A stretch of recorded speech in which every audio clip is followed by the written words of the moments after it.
The Changer of Paths, mighty Lord of Change, cast its gaze over the imperial world of Nightfall with great satisfaction. Centuries of planning, plotting, and manipulating had finally come to fruition. The world was now in its control, and the great chaos portals were opening. It was only a matter of time before the Changer of Paths claimed this world to be its throne in the warp, and soon after the rest of the sector with it. The other gods would see the inevitability of Tzeentch leading the way to victory over the entire pitiful galaxy. But there was one thing that even the Changer of Paths couldn't foresee.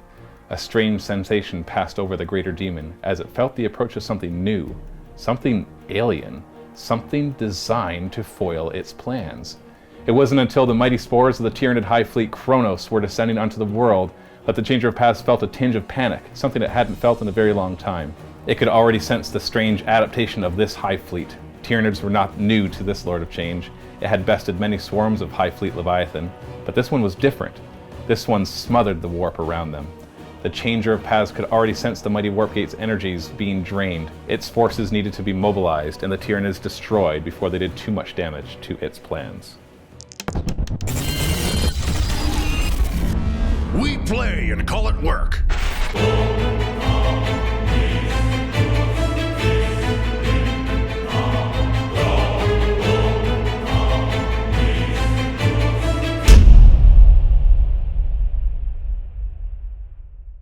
Hey everybody, Matthew and Quirk here from MiniWarGaming.com, and welcome to our first 2018 Apocalypse Battle Report! Woo! That's right! This is the first of hopefully many. We're experimenting because one of the top requested things that we get is to do Apocalypse games.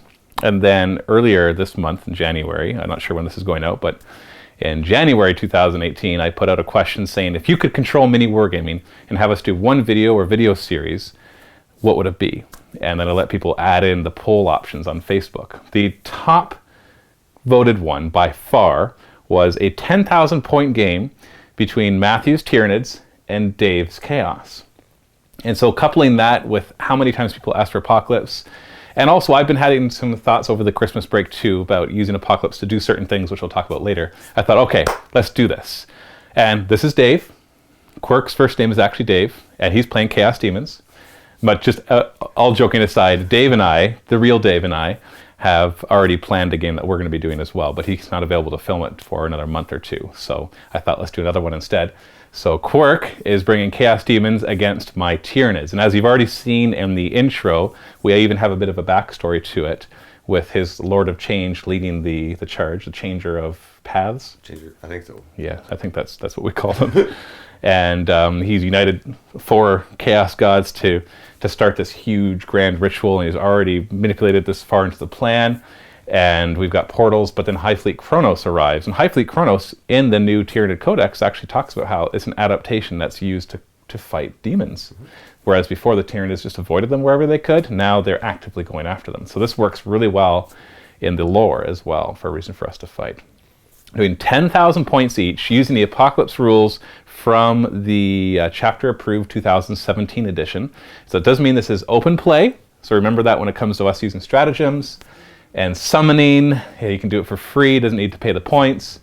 And using the same psychic power more than once, all that kind of stuff. It's going to be epic. On top of that, we've got a bit of a custom scenario. We are using the first scenario from the Apocalypse scenarios of the 3 ones that are in chapter approved. But we're modifying how it works a little bit, how the tables work. We're adding in also the Empiric Storms that is in the chapter approved, because the warp is going crazy. You're trying to open these portals, and we've actually got one table that's in real space and one table that's in the warp, and we can transfer between the two of them. All sorts of fun stuff. So I'm going to stop blabbing away in this intro. Let's take a look at the armies, and then we'll talk more about the scenario. Starting off, taking a look at these gigantic armies, we've got my Chaos Demons with some Chaos Space Marines thrown in for flavor. I've got a super heavy auxiliary detachment right here with a Brass Scorpion, 2 Lords of Skulls, and a Warhound Scout Titan right there.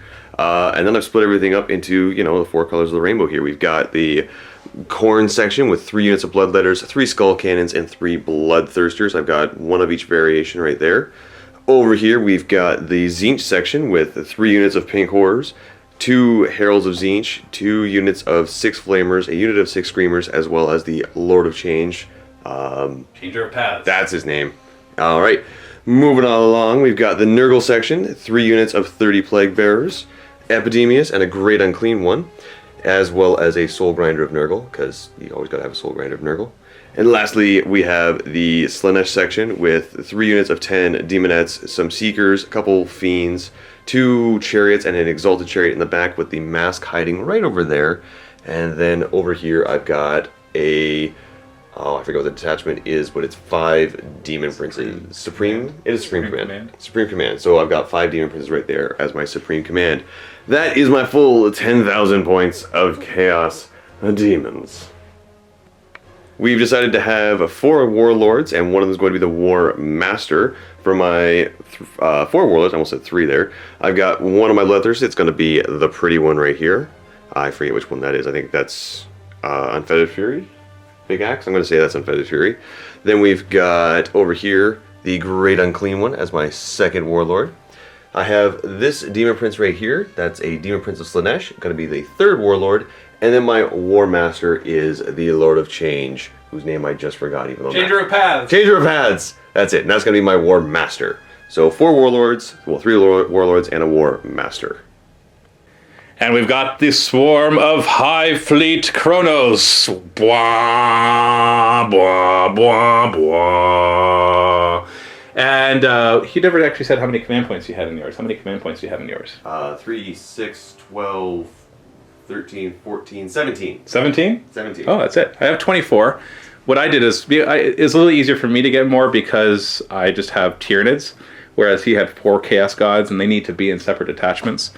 And so I was able to do 2 brigades and a super heavy detachment. And so that allowed me to get 9, 9, 3, and then of course a 3 for being Battle Forge. So I think that brings me up to 24, if I did the math right. 24 command points, which is pretty cool. So we'll be able to use some of the Tyranid stratagems. And since it's open play, you can use the same stratagem more than once in a turn. So that can create some interestingly very powerful spots. But Apocalypse, if you're here for a balanced game, I suggest you turn it off right now, because Apocalypse is not about balance. It's about ridiculous fun and just kind of throwing down tons and tons of models. So even though we're trying to create a scenario that has some balance to it, and the armies have some balance to them, at the same time, it's about creating these really epic battles. So my army as well has 4 warlords and a war master amongst them. The entire thing, of course, is being led by the Swarm Lord. If he's on the table, then he's definitely the war master.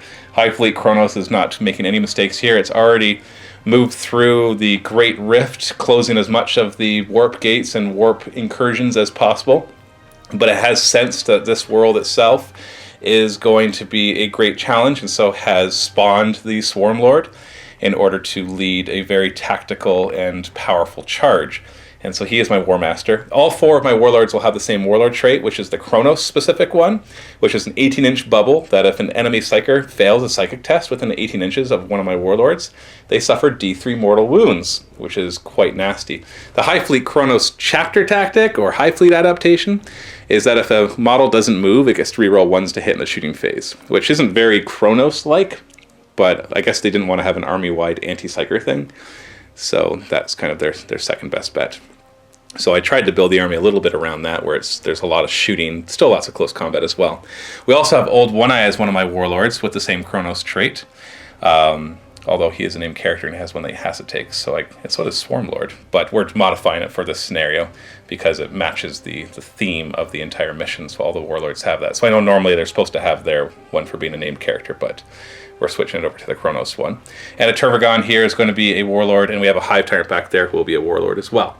So in these, we have all of my Titanics. We got my Hierophant back here, who is a monster, 1,800 points, actually a little over 2,000 points now. And it can actually transport. I chose the transport upgrade. So it's going to be transporting 20 Gene Stealers and a Broodlord. We've got my Scythe Hero Duel and my Barbed Hero Duel, which are laughably small now. They were huge when they came out. Like, you compare them to a Carnifex, and it was like, holy cow, this thing is huge. But now you got like the Demacarons, and they're bigger, but they're not Titanics.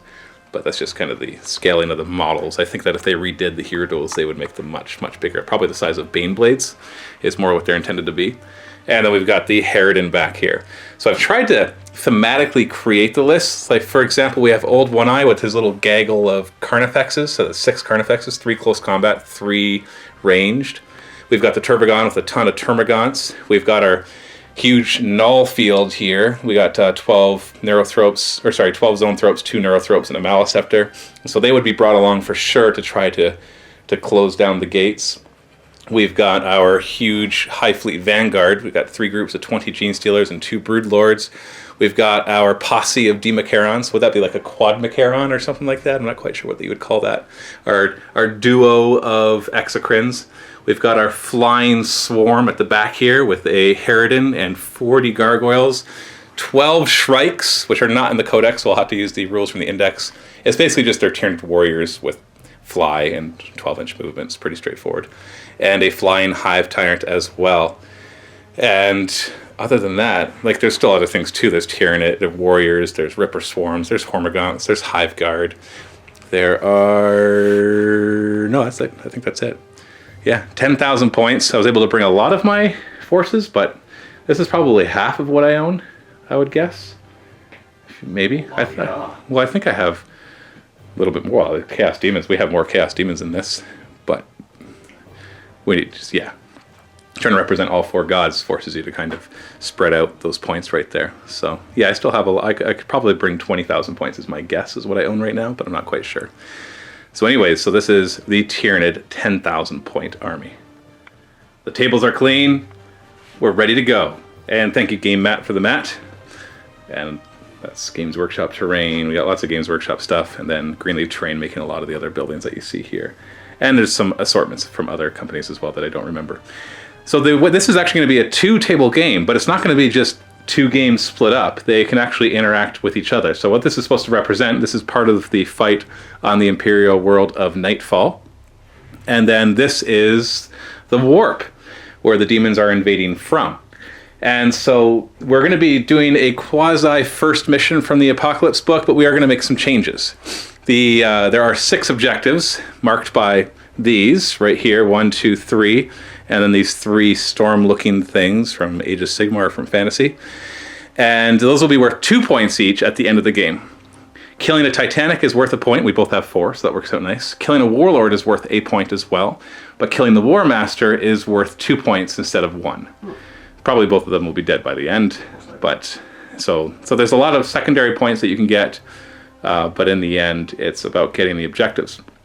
Now, the way that these tables will interact with each other is, first off, the way deployment works. For this mission, we both bid secretly a number of minutes between 1 and 30, and it has to be whole minutes, so it can't be like 1.5 or 5 or whatever. And what we're bidding for is how much time we have to deploy. Whoever bids the lowest gets to deploy first and go first. No season the initiative can happen. And they get to choose where they deploy as well. But when you run out of time for deployment, whatever is not on the table goes into strategic reserves. Now in Apocalypse, you're supposed to have things called timed breaks. So after 2 hours, we'll have a break. And after the break is when your strategic reserves can come in. We're just going to say that that's at the beginning of a turn. So at the beginning of any turn, your strategic reserves can arrive if you want to, as long as they can fit. They start pretty much on your table edge, within 6 inches of your table edge, or touching it if they're bigger than 6 inches, which a lot of things are in Apocalypse. Now, the warp gates here, there's going to be 2 rules associated with them. First off, you can actually use them to transport between boards. The way that you do that is at the end of your movement phase, if you have a unit wholly within 6 inches of a warp gate, or if it's something that's just too big to do that, as long as it's within. And now when I say wholly within, the base doesn't have to be wholly within. It just has to be, every model has to be within 6 inches. And so like a big model sitting like right here would be within, or wholly within 6 inches. Like, so that's what I'm not totally using the term wholly within properly there. But every model has, I guess what I should say is every model from the unit has to be within 6 inches of it. If you want to, then, well, you can say that I want to teleport between them, and this goes to either way. You can do it from the warp to this table as well. And then what you do is you roll a die, a d6. First off, you number these, 1, 2, and 3. And if you roll 1, 2, or 3, that's where you go. If you roll 4 plus, you get to choose. Now, you can then deploy your guys wholly within 6 inches. Then that's actually wholly within. If it's a model that's too big for that, then you just have to be touching it. And you have to be more than an inch from enemy models. So it's not 9 inches, it's just an inch. So you can kind of see these as connecting parts to the table, just dropping from one to the other or rising from one to the other, however you want to look at that. And that, other than that, they can shoot, they can charge, they can do whatever they want. Rules reference, does it count as movement for going from one to the other? Yes. Okay. Yeah, if you go from one to the other, you'll have counted as moving. Okay. You can only do once per gate, and if you whatever gate you go to, if it hasn't already been chosen for one to then transport between, it then can't be used as well. If it was already used, then that's okay. If for whatever reason you can't go to the gate that was chosen, then your unit just stays where they were. Yeah, they don't teleport, they don't shift between the two realities. And it's as simple as that. And you can only do it once, like I said, once per gate at the end of your movement phase. And you're not going to be able to do it very often because you have to actually be in control of it, essentially. And you're not going to control all of them, so you'll probably be moving 1 or 2 units per turn that are really important to get there. And of course, controlling it at the end is just like normal. We'll count the entire base. You have to be at the number of models within 3 inches. Whoever has the most models within 3 inches controls it. We're not working with any objective secured or anything like that. All of those rules are out the door.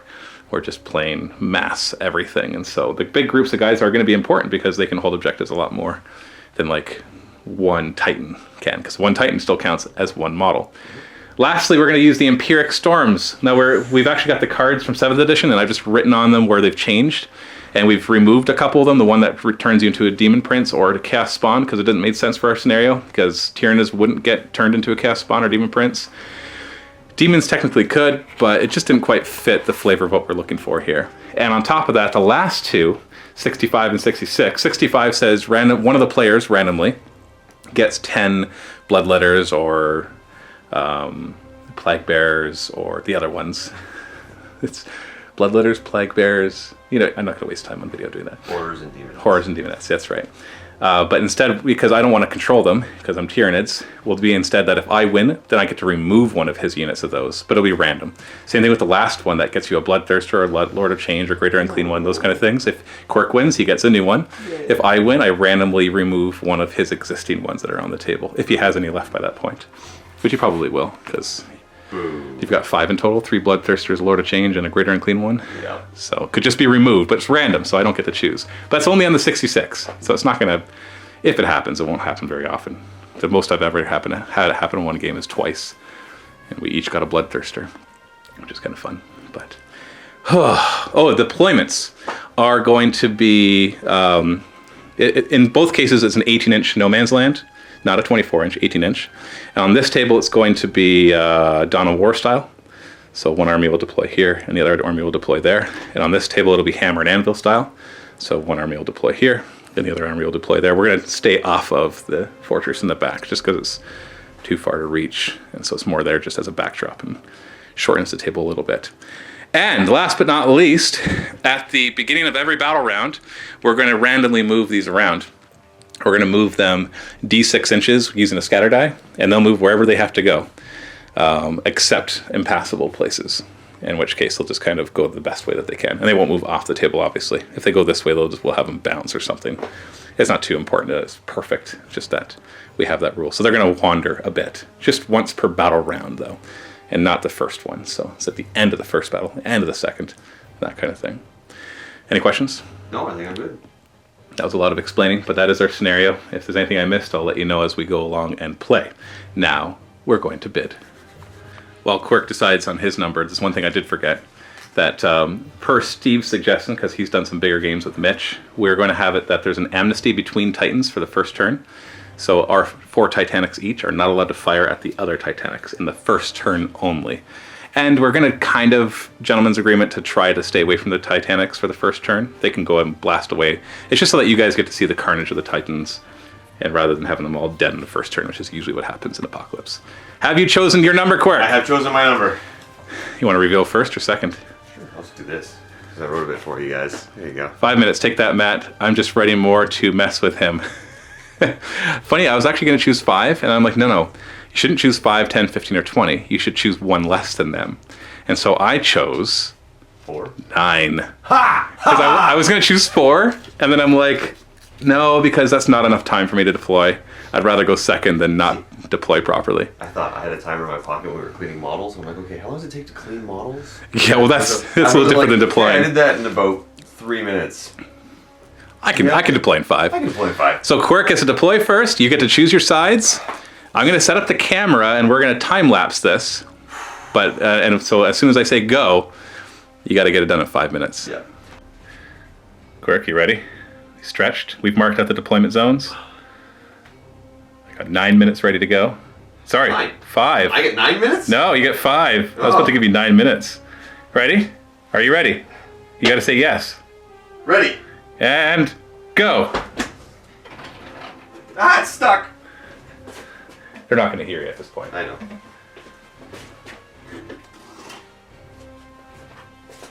The problem with deploying in 5 minutes is strategy goes out the window.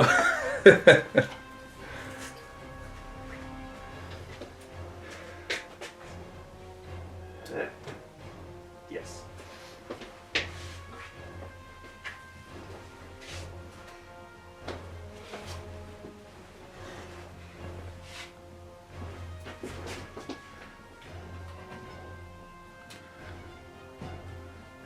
I'm just going to remove this so they can see.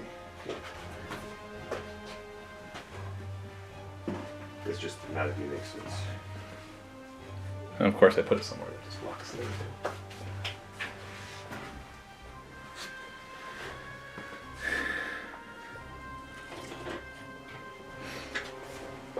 It's like big stuff first. Big stuff first.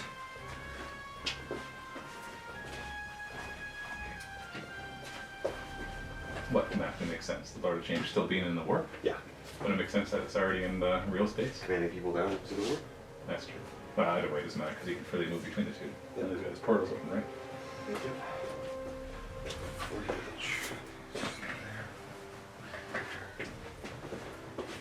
3.5 minutes left. You're already 1.5 minutes in.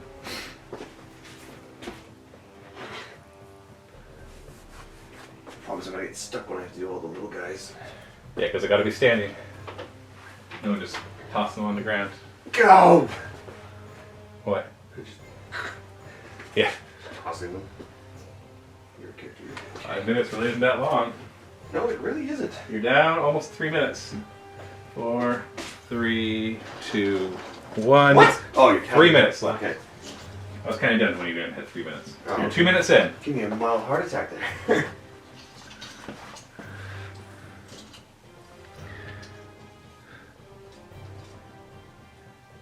Oh, if this is the only unit I get out because of this taking so long, I'm going to be upset. 2, 4, 6, 8, 10, 12, 14. Oh, crap. 2, 4, 6, 8, 10, 12, 14, 16. Oh, you didn't organize them properly. 20.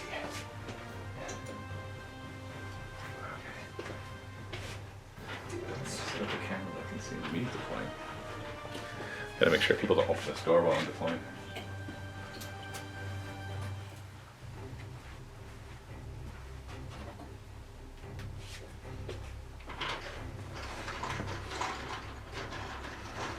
Ow, sharp. 2 minutes remaining.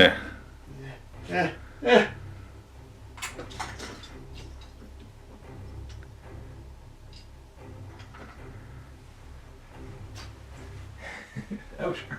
Yeah. Alright, I should be strategizing, shouldn't I? Okay, how do I counter your deployment?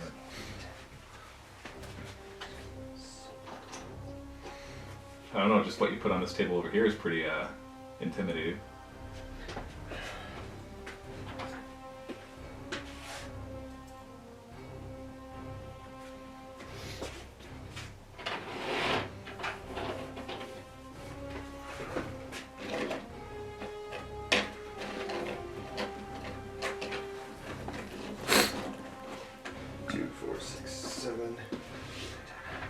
Is it 1 unit of 10? Yeah, make sure I got them.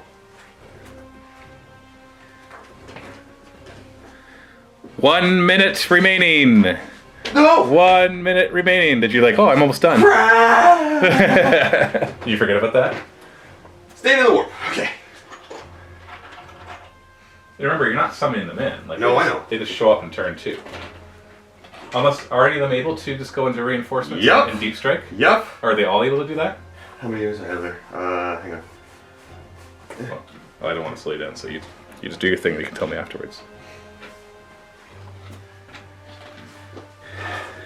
1, 2, 3, 4, 5. 3,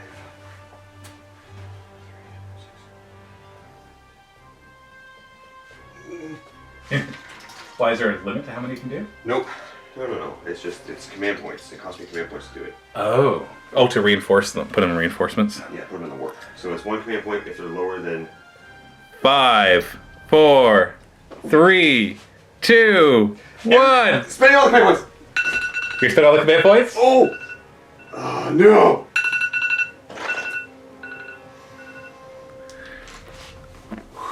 So hold on. So one thing that you have command points for, or a stratagem for, is what? Can you explain it? So if they are power level 8 or lower, I can spend a command point and put them in the warp, at which point they can essentially deep strike in. 9 inches away from 9 enemies, inches away, all that kind of stuff. Yeah, same rules. But you have to spend a command point to do that. So you have to declare that during deployment. Yes. And so at the last few seconds, you declare that all of these are going to do that. Mm-hmm. Now, can all of them do that? Can the heralds do it? Are they less than 8 power? It's anything that has less than 8 So how many power. command points did you just spend? 1, 2, 3, 4, 5, 6, 7, 8, 9, 10. Ooh, 10 command points, just I like still that. have those over there that I didn't do it with. So those are in strategic reserves. So the difference between that is the reinforcement ones can show up on the end of any movement phase that you choose, including the first.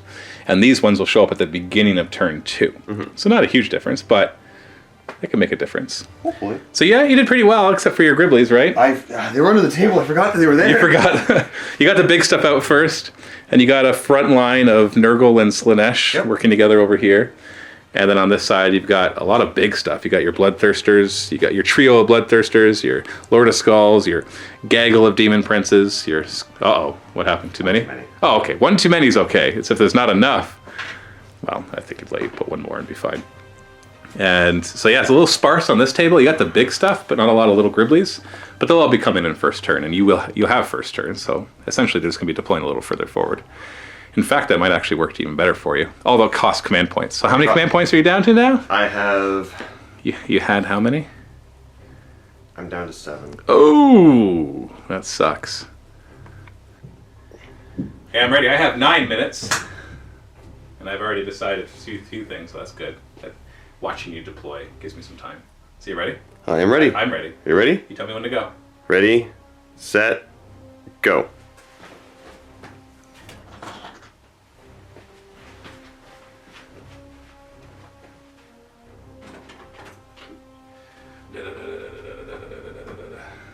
Actually, no, he's going to be over here. Oh, you're already second guessing yourself? No, I've forgotten that. He's a close combat one, so.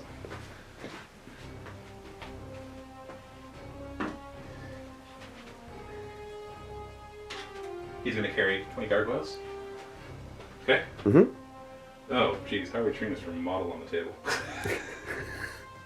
I don't know if I could deploy him with the model on the table. Because we want to keep the tail and wings on, right? Mm-hmm. Gargoyles, strikes, Hive Tyrant, they're all going to be flying in. Okay.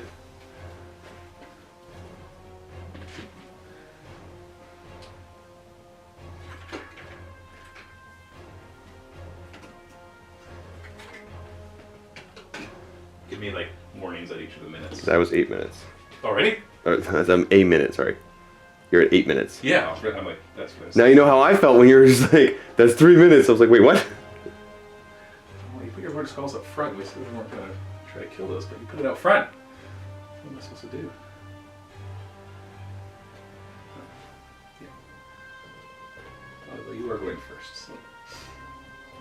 Let's keep that in mind.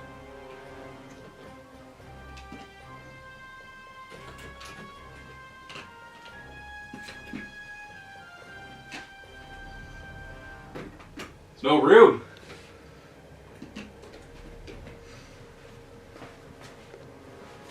See, watching you deploy makes me feel pretty good about myself. How long it took you? Yeah. Swarm Lord's already into the warp. Okay, so I'm going to start picking up little guys. 7 minutes left. Are you holding up in front of the camera when you get to those points? Yep. Okay.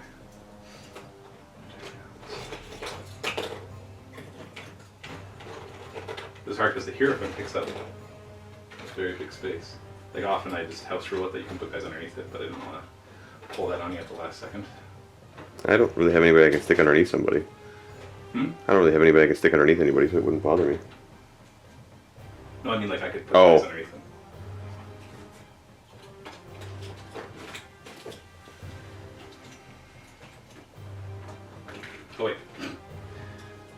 supposed to be forgiving of where his footprint is. Who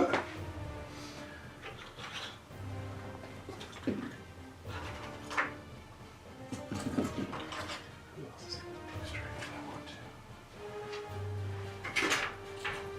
6 minutes left.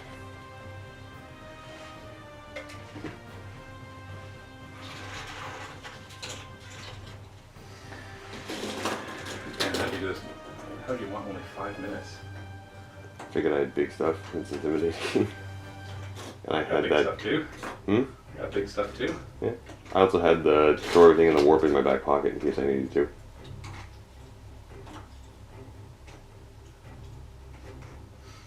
Yeah, I don't have that option.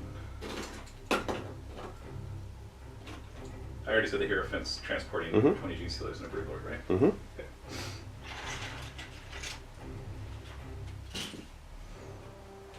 Not these ones. Actually, they can be behind. Shield wall. Wall gets behind me. Makes sense, right? Models in base to base get +1 toughness. War Machine. Oh. 5 minutes shield left. wall. Yeah. Is it +1 armor? Isn't it +1 Something like armor? that, yeah. I haven't played in a while. Because there is no toughness in War Machine. Tough is a 5+ save. Which got nerfed in the newest edition. Good, because didn't make sense for War Machine to have that mechanic. They have it still, but it's if you make a tough check, you are knocked down, and if you're knocked down, you can't make a tough check. Yeah, I remember that. So. I made that one a while ago. Alright.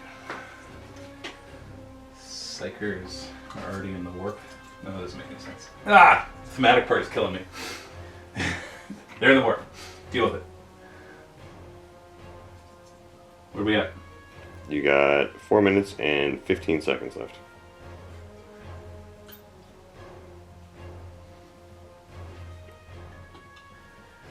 Okay, well, that's not horrible.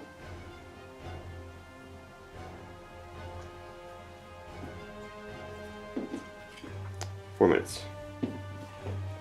You're holding it up when you those points. 10 seconds before the minute.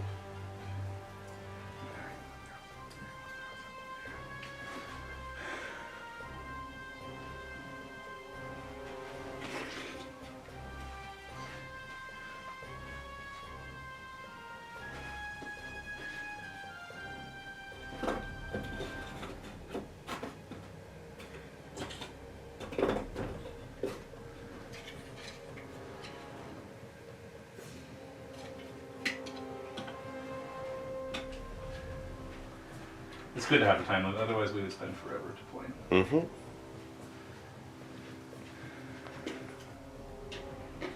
I'm not even thinking of synapse. Oh crap, synapse. Synapse. Everywhere. How are we doing? And 3 minutes. Oh, flash noise. Oh, that was the crack in the wall.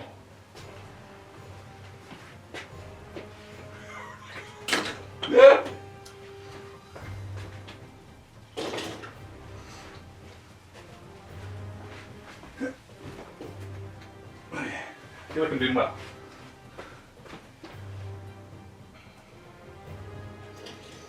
Stupid Harridan, why did I put it down first? You know what? This isn't. I can do this. It's not an alternate deployment, right? Nope. It's only one at a time. Yeah, Just want to grab the handheld mic. Is it in here? it is. It's behind me. I can't stop. I'm sorry. I'm being timed right now. Well, Quirk shot me a text to say to distract you. Yeah? Yeah, I'm getting paid for this. So. Okay. 2 minutes. 2 minutes left. Yep. I'm sweating. I guess it's because it's hot here. I'm sweating. Yeah, you guys are gonna be sweaty boys today.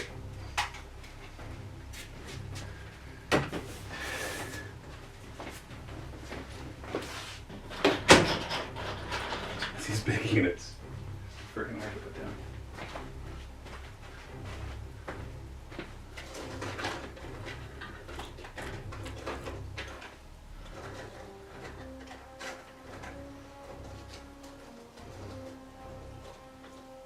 God. They're all standing. Oh, they're going to tunnel. They can do that. There, you're tunneling. Hey, I just looked down. What are we left? Almost 1 minute. You're at 1 minute 5 seconds. Okay.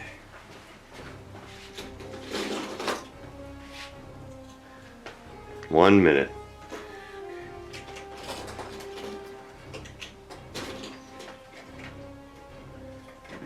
I'm not used to being able to move models. Like, I'm like, oh shoot, I can't move this model. I'm like, wait, I can. It's very freeing to be able to move it around after we put it down. Know what I mean? Mm-hmm.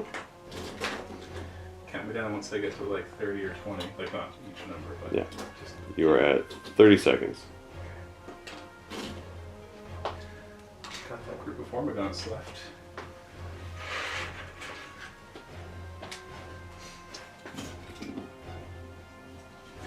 Count me down from 10, please. 12, 11, 10, 9, 8, 7, 6, 5, 4, 3, 2, 1. That's time. I got it all. I did it. All of it's done. Everything is that was meant to be on the table is on the table. Oh, I'm sweating. Okay, I got them all on. Don't know how strategic a deployment it is. I tried to do my best. I remembered partway through that I can actually move models after I put them on because we're not doing the alternating deployment. So I've got a Turbogon surrounded by Termagants, so wherever I could. Got my Exocrines here, my 3 Shooty Carnifexes, other ones right over here with Old One Eye, Hierophant, Barbed Hierodual, Harridan, Harridan's carrying some Gargoyles, Hierophant's carrying some of my Gene Stealers. In the warp already, we've got the anti-warp fields, the Zoanthropes. And yes, they can exist in the warp. Just believe me, they can. And this was the last unit I threw down, that's why they're a little discombobulated. We got Gene Stealers, we've got the Swarm Lord down here, ready to take on the Changer of Paths. He senses that he's the big boss, so he wants to go there. We got our pairing of Democarons, Maliceptors, Zoanthropes, Scythe Hierodual, all of that. In my reserves, and actual reinforcements, not strategic. I have no strategic reserves. I've got 1 unit of Gargoyles flying in, the Hive Tyrants flying in, the 2 units of Shrikes flying in, and the 2 units of Ripper Swarms tunneling in as we speak. The rest of them, Gene Stealers and the other group of Gargoyles, are in the transport, so they're technically kind of on the table. Yep. Whew. So you automatically get first turn. I do. I don't think there's anything else that we have to do before we start. Nothing comes to mind. Good luck. Oh. And have fun. And may the force be with you. Beginning of the turn, we got to draw one of the Empiric Storms cards. Now, there's 2 types of cards, Instantaneous and Persistent. Instantaneous, we just resolve right away, and then we shuffle it back into the deck. Persistent ones stay in play for an entire game round. So if you draw one, it's during your turn, then my turn. If I draw one, it's during my turn, then your turn. So they basically, whatever one is yours disappears at the beginning of each of your turns. Draw the first one. Psychic Apotheosis. Oh boy. Randomly select 1 non-psychic character in your army. Oh. Like Khorne. That model immediately becomes a Psyker and remains one for the rest of the battle. This model can attempt to manifest the Smite psychic power once in each of your psychic phases. However, this model suffers peril to warp anytime they fail a psychic test. Huh. So one of your Bloodthirsters could actually manifest Smite. That is true. So what characters are not Psykers? 3 Bloodthirsters. The 2 Demon Princes of Khorne right here. And then over here, I think everybody here who is a character is a Psyker. Yes. No, the Mask. The Mask is not a Psyker? The Mask is not a Psyker. Okay. Neither is Epidemius. Epidemius is not a Psyker? He is not a Psyker. Okay. So starting from that end of the table, working our way across, we're going to roll a D8. Well, it's a D7. We'll just re-roll 8s. Re-roll 8s. Quick. There we go. So it's the very first Demon Prince of Khorne is now a Psyker. I know you might think, hey, that doesn't make any sense, but it actually does make sense for Khorne to have Psykers as well, as long as they're like offensive kind of stuff. So that Demon Prince now can manifest Smite. Now, obviously, the movement phase is going to be longer than a typical battle report, obviously, because it's 10,000 points and things are coming in. So what we're going to do is we're going to film this in little chunks. We'll show a little spot, and then they'll move, show a little spot, and then they'll move, and so forth.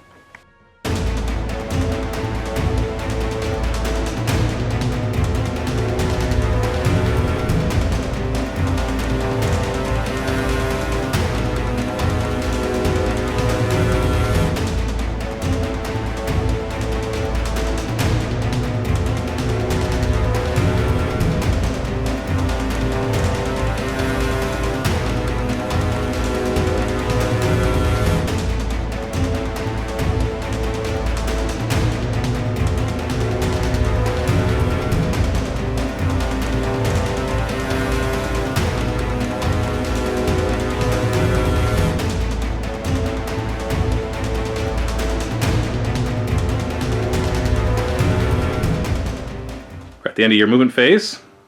So 2 things can happen at this point. 1, you can drop in your reinforcements, not strategic reserves, but reinforcements. Yep. And 2, you can choose units to jump through the warp gates. Go ahead.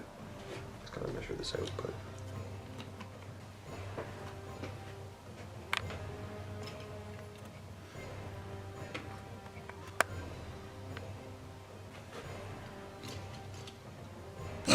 All of the reinforcements that you wanted to bring in have been brought in. Do you want to jump anybody through warp gates? No. No. Okay, that's movement phase. Psychic phase then. Lots and lots of smites. Now, a couple things I should point out. Hive Fleet Kronos has a stratagem that's 20. If you're within 24 inches of any of my Kronos models, not just Psychers, not just Synapse, then after you declare that you're going to do a power, I can spend 1 command point to make you roll it on only 1 die instead of 2. And also, there's a Shadow in the Warp. If you're within 18 inches of one of my Shadow of the Warps, you get -1. And if you're within 18 inches of one of my Warlords, and you fail your Psychic Power, you take D3 mortal wounds. It's a nice combo there. And you want to smite with your Herald? I do. That'll hit the Zone Thropes. I'm not going to burn a command point to slow that one down. You do get -1. I got it with In this 8. case, it doesn't matter, but I could have stopped it from being D6. D3 mortal wounds. Wait, unless I want... No, my eyes are closed. Shoot, he already rolled a 3. I saw it. I was just going to say, do I want to deny it? Because they can deny Well, you can it. still try and deny it. True. Yeah. It's just that... You just don't take the 3 mortal wounds. I know, it's just I should decide that before you rolled how many mortal wounds. Because if you rolled a 1, it'd be like, well, I wouldn't care. There's... Okay. I guess there's no other Psychers for me to deny, so I would have tried. So you got an 8? Yes. So I got to roll 9 or higher. Oh. No, the Neurothrop just lets me reroll 1s for Psychic tests. Well, it does kill 1, and that's nice because that brings them down below 6. So they no longer do D3 plus 3 mortal wounds when they smite. They'll just do D3 plus D3. Let's have my Herald here try and smite your Gaunts, because that's the closest visible. See, part of me wants to spend a command point to make you roll 1 die because you're within 18 inches of a Warlord, which means you're not only going to get the minus... No, you're not within 18 inches of a Synapse. Right? If you're trying to make me perils, I can't do it on 1 die. I know. Okay. I'm trying to get you -1, so you fail it and take D3 mortal wounds because of my Warlord trait. Oh, if I fail. Yeah, but am I really concerned? You know what? I got 24. Yeah, roll it on 1 die. Nope. That's cocked. Roll it again. Yep. You're not within Shadow of the Warp. So yeah, that passed. Hey. Good job. Do you have any Psychers that you can try and stop it with? I don't know. My Turvagon will try to deny it, though. 6 or higher. Yeah. Got it. So at least I denied it. 3 command points. Oh, no. You don't want to do any more Psychic right now? Yeah, most of them are off the board or out of range, so who cares, right? Yeah. Shooting phase. Flamers into Termagants. 6c6. This is automatic hits. You got 20 hits, winning on 2, strength 6, toughness 3.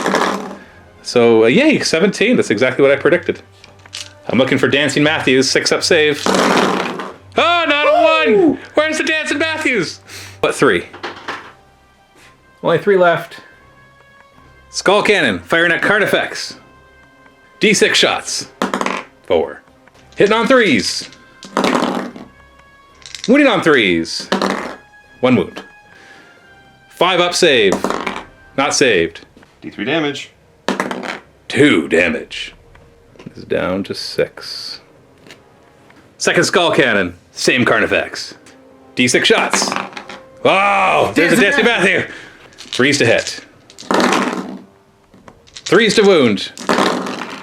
Jeez. 5-up saves. Oh, Dancing Matthew. D3 damage. Oh, only 1. Down to 5 wounds. And the third one. Same target. D6 shots. 4. Hitting on 3s. Wounding on 3s. Oh. D3 damage apiece. It should kill him. 1, and 2. He stays alive. He's got 1 wound left. Using a command point? Command point. Oh, you want to use another command point? You can. This is open. You're Open right, play. I can. Why not? Want to use another command point? You're enjoying this way too much. I am. Yes! All right, another command point. Oh, man, worse. You're down to 4 command points. Oh, he's down to 2 wounds. Lord of Skulls. Gonna do the Gorestorm Cannon into that card effects, try and finish him off. And then I'm also gonna do the Hades Gatling Cannon into that fresh card effects right there. This is the Gorestorm D6 hits automatically 2 at strength 10, so it wounds it on 3s. Oh! You want to use command point? No! Gatling cannon, hitting on 3s. Ah! Ugh. Reroll 1s, thanks to the demon prince nearby. Oh, that's better. 3s to wound. Yikes. 5 up saves. Ooh! And they're 2 damage apiece, so that's 4 wounds. Woohoo! There's the current effects wounded. Lord of Skulls, fire and everything. At Gene Stealers. Gore Storm Cannon, 2d6 auto hits because there's at least 20. Oh, sorry, at least 10. 6. 2s to wound. 5 up invulns. Dancing Matthew, 4 die. Gatling Cannon, hit on 3s. No Demon Prince to reroll those. 2s to wound. 5 up invuln. Ooh, 5 more. So 9 die in total. So 4, 5, 6, 7, 8, 9. These 9. Bye-bye. Bloodthirster against the Termagants. Whips with the blood flail. Whoosh! 2s to hit. 2s to wound. Hellfire, d6 auto hits. 1! Which wounds them on a 3. Yay! Killed 1. Congratulations, you killed a Termagant. Over on this side, we've got the Brass Scorpions bombard into the Demacaron, and then the other one, what's it called again? Scorpion Cannon into the Zone Throws. Scorpion Cannon, hitting on 3s. Oh, jeez. Winning on 3s. Oh. Ugh. 3 up invuln, otherwise it's 2 damage apiece. Oh, I made all of them. Bombard, d6 shots. 3. This is against the Demacaron, hitting on 3s. Ugh. Wounding on 3s? You know, roll it. If you roll a 2, I'll check my toughness. You roll a 6, you're good. So he has toughness 6, just double check that. 6 up save. Nope. Normally it does d6 damage, but against monsters, vehicles, and buildings, it does 2d6. And he's got 14 wounds. Oh! It's a Matthew! He had 12. Down to 2 out of 14 wounds. Flamers at the Zone Throws. 6d6 auto hits. Meh. Winning on 3s. 3 up invulns. Oh, I made all but 2.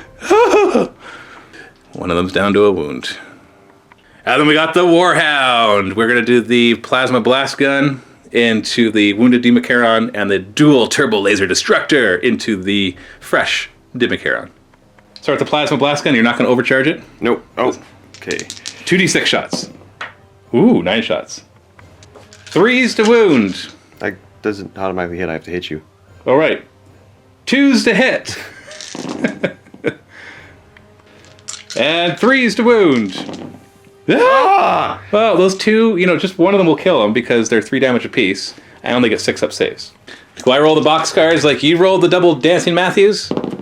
No, only 1 Dancing Matthew. 3 damage. And he goes down. He does not have any death throws or anything. No frenzying. Dual Turbo Laser Destructor. Destructor. 2d3 shots. We've got 4 shots. Hitting on 2s. Okay, 3 hits. Strength 16. So 2s to wound. Dancing Matthews. Oh, we got 2 wounds. It's only minus 3 AP, so I get a 6 up save. But they do 2d6 damage apiece, is that right? Yeah. So if I save one of these, you can't kill him. Oh, I did not save either. Damage in total, I have 14 wounds left, and 8, 11, 13 damage. 13 damage. Command point. Oh.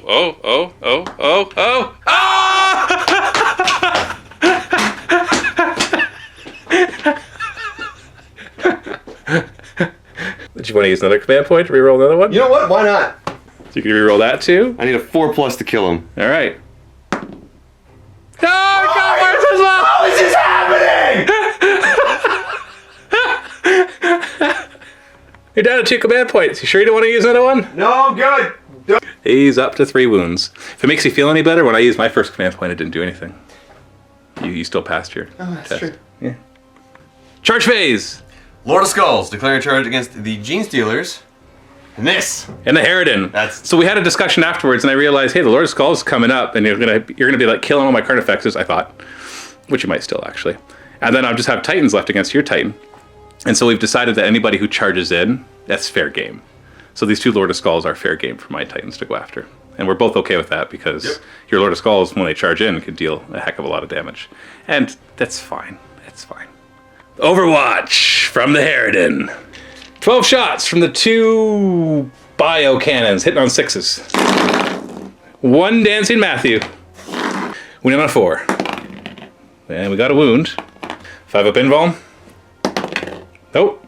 D3 damage. Booyah. 3.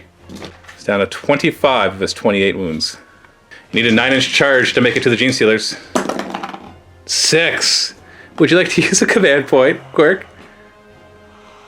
They betrayed you so far, but they can't make you roll worse than a 1. They could taunt you with another 1 or a 3 or a 2.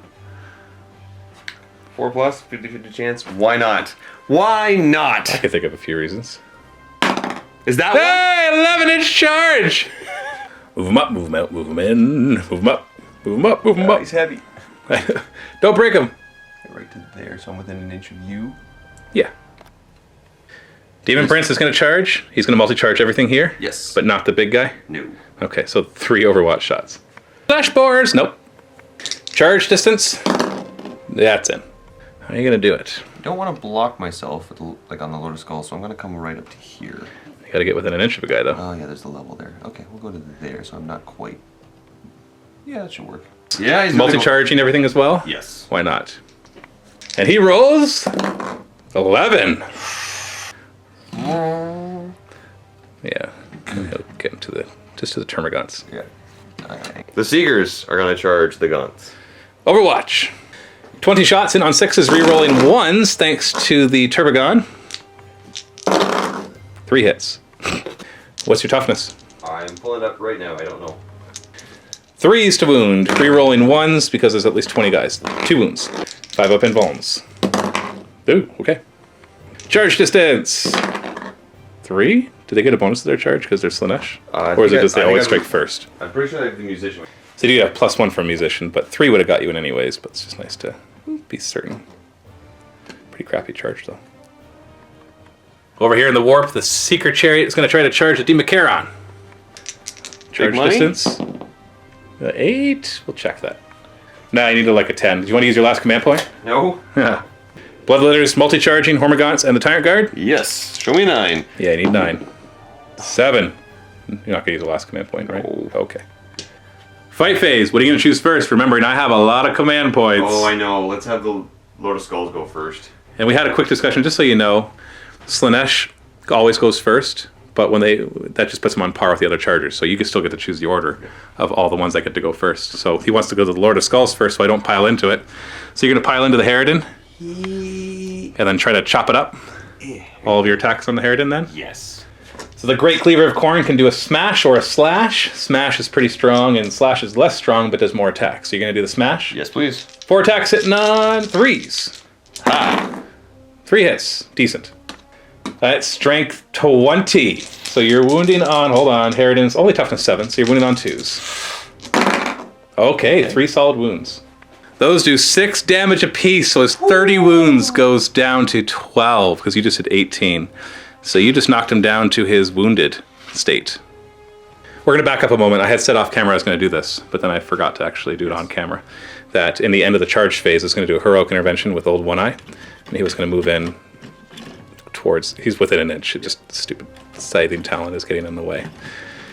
Because what I wanted to do is spend 2 command points right now and have my guy go next. So Old One Eye is going to attack your Demon Prince. So it's between Crushing Claws and Scything Talons for him, but because I didn't charge, I don't have the additional +1, so the Scything Talons mathematically work out better. Just trust me on that. If you want to do the math, go for it. You want to dispute it, go for it. Got 5 attacks, hitting on 2s, because I get +1 for being a Carnifex. Re-rolling 1s, so we've got 5 hits, instead of just the 4 I would have had. Wounding on 3s. Not bad, 4 wounds. Minus 3 AP, so you got your 5 up invulns. Ooh, we got 3 in there. That's 9 wounds. He's dead. Oh, just like that, eh? Pop. Oh, Demon Princes only have 8 wounds. So I guess they're on par with the Carnifex. Okay, that was worth 2 command points. Lord of Skulls is next. He's going to pile in to get within an inch of this Carnifex. He did declare a charge against it, so he can attack it. Is that where you want to put your cleaver?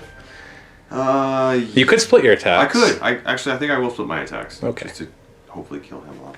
So you got 4 attacks. You're going to put 2 on the Carnifex and 2 on the Termagants, but the 2 here will be smash, and these ones will multiply to 6 because you do the slash. Yes. Smash first. 3s to hit. Oh, I got rid of my Demon Prince, so I can't reroll it. Yeah, the Demon Prince is gone. But you are wounding him on 3s. No, strength 20. 2s. Oh, you got it. That's 6 damage, so yeah, he's dead. And then the 6 attacks against those Termagants, 3s to hit. 2s to kill. You only have 3 to kill. They're dead. Any consolidations that you would like to do? So you're going to pile into both the Carnifexes? Yep. Yeah, good idea. I'm not going to try to interrupt these little seekers. No? No. Alright, well I'm going to just do my pile in here. Hitting on 3s. Wounding on 4s.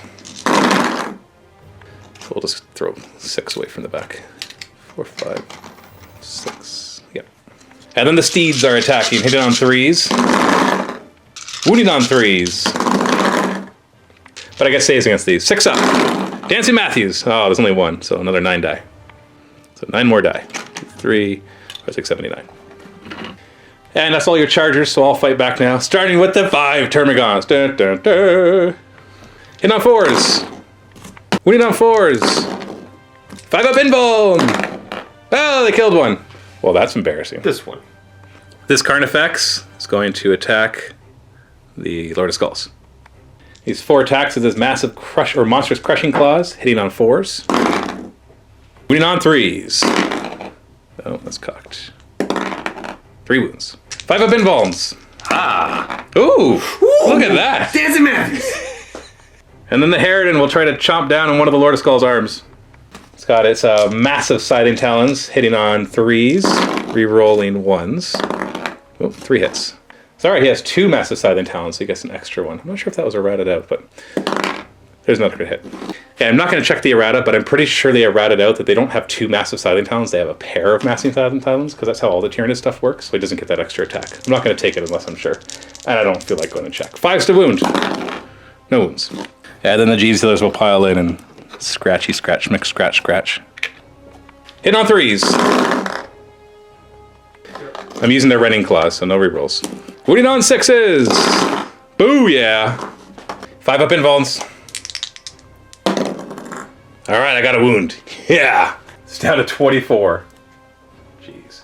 Morale phase, you lost a Seeker here. Now, you can't fail this morale test, but if you roll a 1, you get models back. Nope. And these ones are auto-passing morale because they're close enough to a Synapse creature.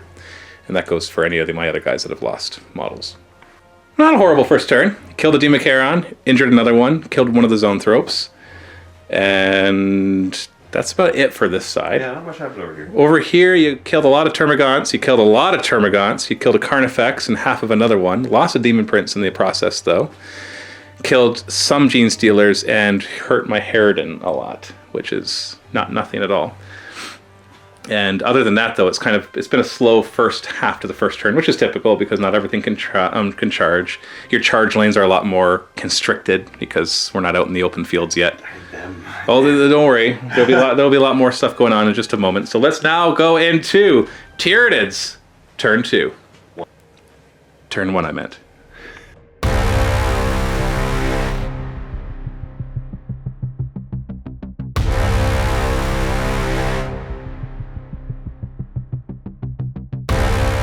Next, Empiric Storms.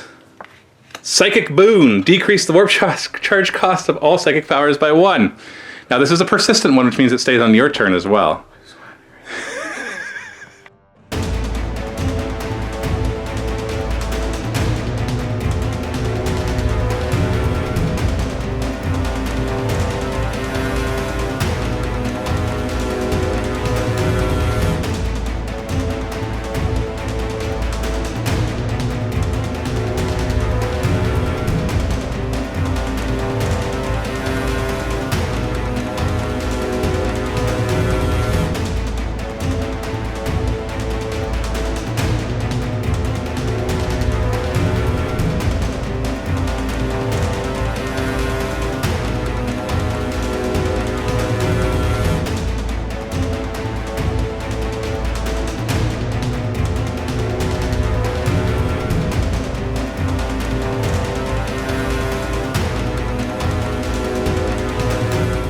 Turns out the flying hive tyrant was flying around the warp.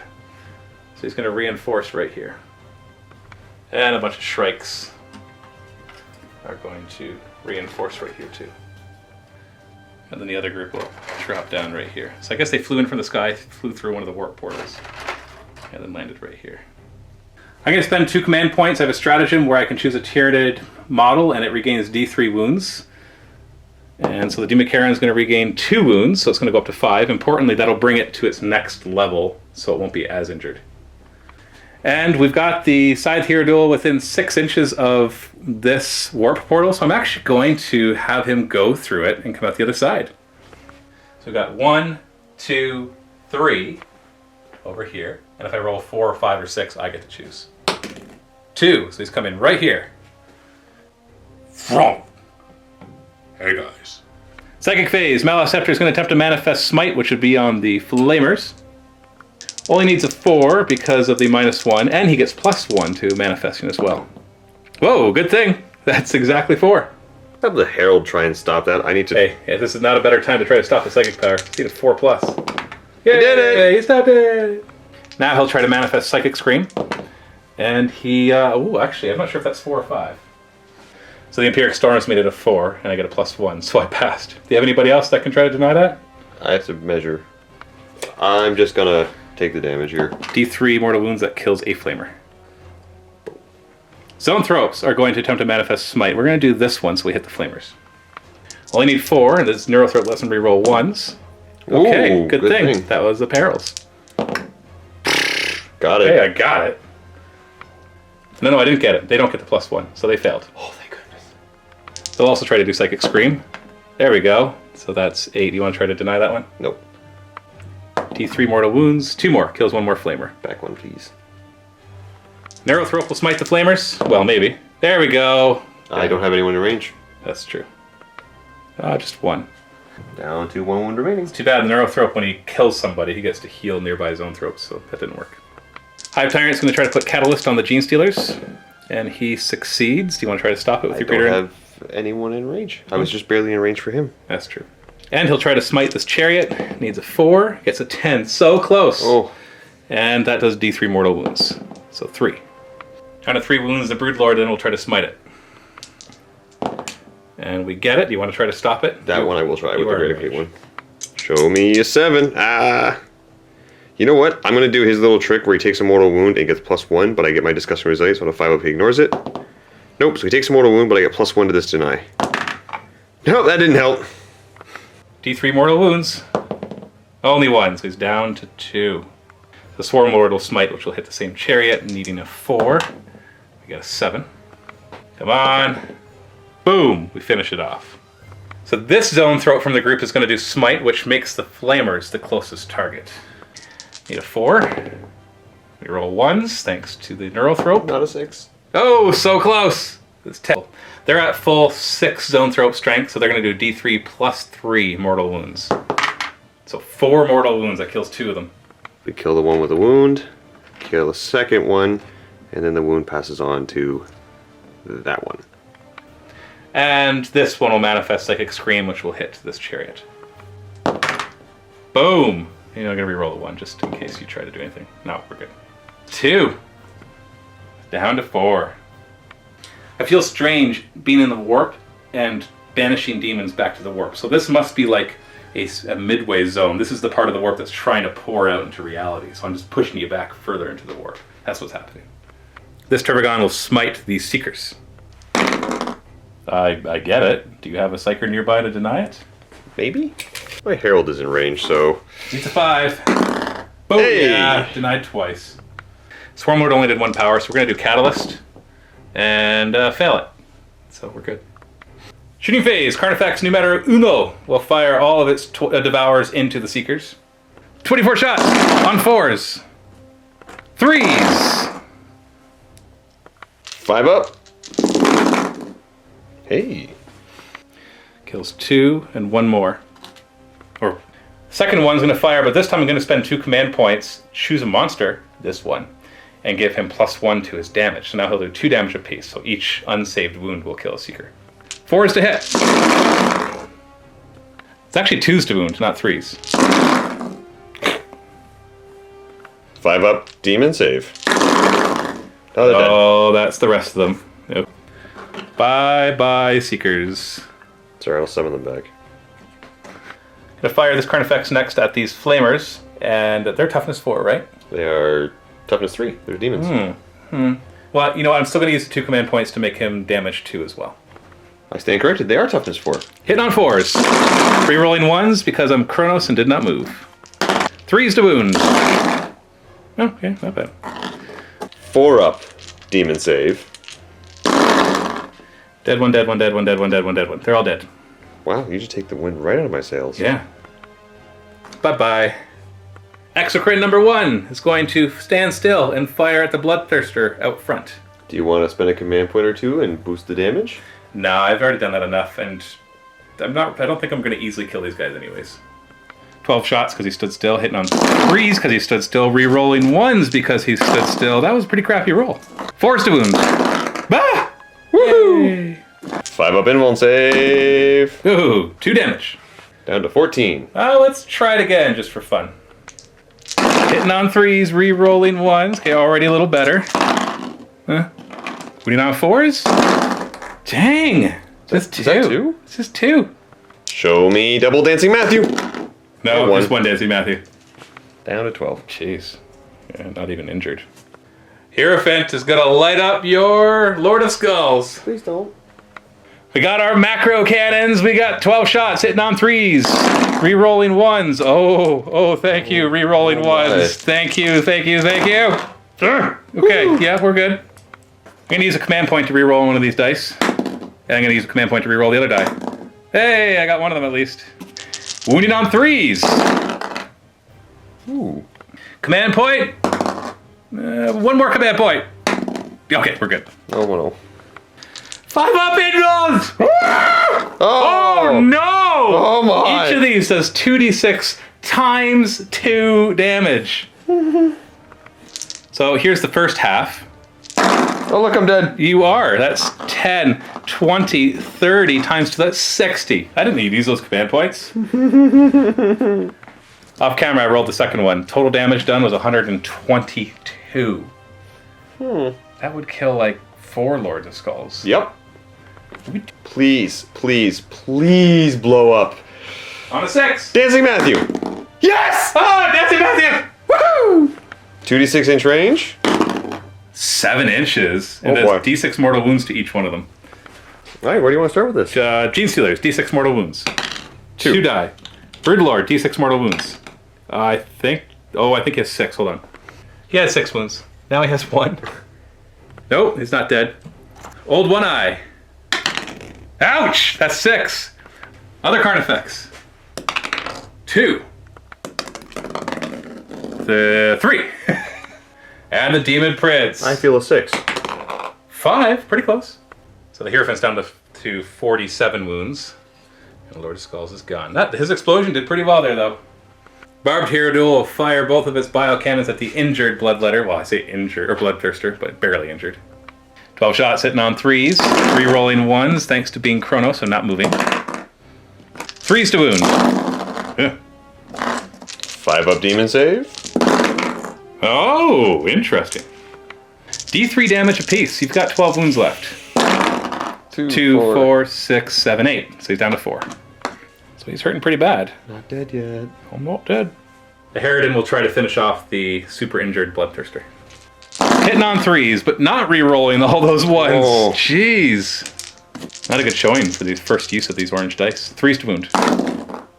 Okay, so 3 wounds. 5 up. Oh, you survived! Because even D3 wounds, that's 3. You got 1 left. He's alive with 1. He's going to die to Overwatch to a Termagant. Side Heraldale is going to try to roast the Herald with his bio-acid spray. 2d6 auto hits. 7 average. 2s to wound. Ugh, 2 1s. 4 up invulnerable save thanks to ethereal form. Ooh, you might survive this. Because you got 6 wounds, right? 4. You got 4 wounds. 4 wounds. And I do D3 damage apiece. On average, you should kill him. Oh, yeah, he's he's super dead. 1 less thing to summon with. 2 Death Spitters and a Venom Cannon are going to try to finish off this Bloodthirster. 6 shots from the Death Spitters on 4s. Rerolling once. Hey, look at that! Nothing. Woohoo! Venom Cannon, D3 shots. We got one that hits on a 4. Got a hit, and it wounds on a 3. Strength 8. Hey, Do it. Command point it. Spin the command point. Hold on. No, I've got Termagants in range. He's gonna go down to a Termagant. No! Termagants will fire as many as can. I'm gonna spend 1 command point to use my Scorch Bugs, which gives me +1 to the wound, which means I'll wound you on 5s instead of 6s. So hitting you on 4s. Re-rolling 1s. No, they moved. Wounding on 5s. Okay, just 3 6s. 3 up saves, fail 1 of them, and he goes down. Rah! Yeah! Dancing Matt all the way. He's like, yeah. You rolled a 1. Yeah. You rolled a 1. Command point. Oh, double Matthew. Yeah. Screw you, Matt. He rolled a 1. That was your last command point, though. So I don't care. So he shot your command point. I don't care. Stops your little song and dance. Now for my only model that's not WYSIWYG. Balethorn Cannon from the Hive Tyrant's going to fire at this chariot over here, and then he's going to fire his 2 Devours with Brainleech Worms at the Flamers in there. 3s to wound. Okay, that's better. 4 up and vuln. And you get the 3 wounds. 1, 2, 3. Just barely got him.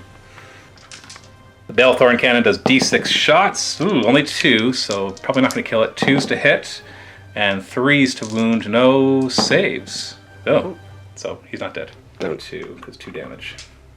These strikes right here, we're going to split them up. The 3 out front, so Venom Cannon, 2 Death Spitters, and we'll fire at the Chariot, and the other Venom Cannon and 2 Death Spitters will fire at the Bloodletters in the back. Death Spitters into the Chariot, 4s to hit. 4s to wound, ooh, 2 wounds. 5 up demon save. Ooh, it survives. 1 wound left. Venom Cannon gets D3 shots, which hit on 4s and wound on 3s. Ooh, we got it. 5 up demon save. Oh, it's dead. Ow, chirp, ow, chirp. Then against the Bloodletters, Death Spitters hitting on 4s and wounding on 3s. 3 wounds. Woot. And the Venom Cannon getting D3 shots, hitting on 4s. No, 2 die. I'm going to fire everything that I can from the Shrike group into the Bloodletters at the back. 2 Venom Cannons, D3 shots apiece, so that'll be 5 shots hitting on 4s and wounding on 2s. 1 wound. Death Spitter, hit on 4s. Wounding on 3s. 5 up. 2 more die, 4 in total. Hive Guard with their shot cannons are going to fire at the Soul Grinder. D3 shots apiece. Ooh, only 4 shots. Hitting on 3s, re-rolling 1s. The toughness of the Chariot. 7s. Toughness is 7 on the Chariot? No, on the Soul Grinder. Yeah. So we need 4s to wound, but any 4 plus does a mortal wound as well, and any 6s do D3 mortal wounds. Oh, let's, there we go. So it's 2 mortal wounds plus the regular wounds. 3 up armor save, -1 becomes a 4 up. Okay. 1 more wound. 3 damage. D3 damage apiece, so that's actually 2, so that's 4 wounds in total. Hive Guard with their Impaler Cannons will also fire at the Soul Grinder, soften it up a bit. 3s to hit, re-rolling 1s. 5 up save. Ooh. Down to 7. Swarm Lord, in each of my movement phases, I can choose a unit and they can move as if it were the shooting phase. I'm either going to do the Gene Stealers or the Brood Lord. Let's do the Gene Stealers and they're going to advance, so they're going to move 11. Booyah. Charge phase. Scythe Hero Duel is going to declare charge against your Bloodthirster, who's got a Lash to Overwatch with. D3 shots. 2 shots. Hitting on 6s. Nope. I need a 4-inch charge. I get to roll 3 dice to take the highest 2. Look at that, I made the charge. 7 inches though. Is there somewhere else I want to go? No, I'll just go like right here. Gene Stealers will multi-charge. We'll say the Mask because you can come in even if I don't want you to. And then these 2 as well. The Daemons and my Screamers? Yeah. Now, you know what? I might as well declare the Nurglings as well because they don't have any shooting, right? Nope. So I'll just declare them in case something changes. We'll charge 10 inches. Again or not. The Macaron will charge this Soul Grinder. And I'll declare the Chariot as well, just in case I can't get in without being within an inch of it. Overwatch with the Phlegm Bombardment. D6 shots, 2 shots hitting on 6s. Come on, show me some Dancing Matthews. Oh. Then the Harvester Cannon. I just need one of these to... Hey, I got one! Yeah. Wounding on a 3. Oh. Charging Gavin. And it'll go right to the Soul Grinder and stay away from that chariot. Hormagaunts will charge. Look at that. Oh, yeah, Dancing Matthew. Do. Ta-da. Now your Slaanesh have the rule that they get to go first to even... Actually, no, they get to go first, period. They get to go before my Chargers. Because they get to go first, and if I have similar rules, then we alternate starting with me. Does that mean that I get to choose to go first and then your Slaanesh guys? I think so. We checked, and I choose a unit to go first, and then the Slaanesh will go. So I'm going to choose the Gene Stealers, obviously. At the end of your charge phase, though, I am going to heroically intervene. With the mask. Yes. Makes sense. And then start of the fight phase, nominate the Gene Stealers to have +1 to hit, which is her ability. You give me +1 to hit? I get +1 to hit against you with everything. With all Slaanesh? With all demons. Oh. Okay, well, I will pile in to try to take on that mask, because that sounds like a pretty awesome ability, and I do not want you to have it. So I'll do 12 attacks against her. I get -1 to hit, but I get +1 from the Broodlord. -1 because she's a mask, and then +1 from the Broodlord. So hitting on 3s, re-rolling 1s, as a Scything Talons. Wounding on 3s. 5 up invuln. She's got 4 wounds. 1, 2, 3. Ah, Yeah, she's she's dead. Now I've got a stratagem that costs 1 command point. Whenever Gene Stealer's Lictor or Broodlord kills an enemy character, I get D3 command points. Oh, no. 1. It costs me a command point, though, so it's really D3 minus 1. No, so it nets me nothing. And then we have 6 Gene Stealers against them. I should have declared it all, but I was meaning to put as many as I could onto them. So 6 onto them. 24 attacks now hitting on 2s. Re-rolling 1s, thanks to Scything Talons. 3s to wound. 5 up demon save. They're dead. 1, 2, 3, 4, 5, 6, 7, 8. Yep, they're dead. Goodbye, Demonettes. And then these Gene Stealers on your Screamers. 32 attacks, hitting on 2s. Rerolling 1s.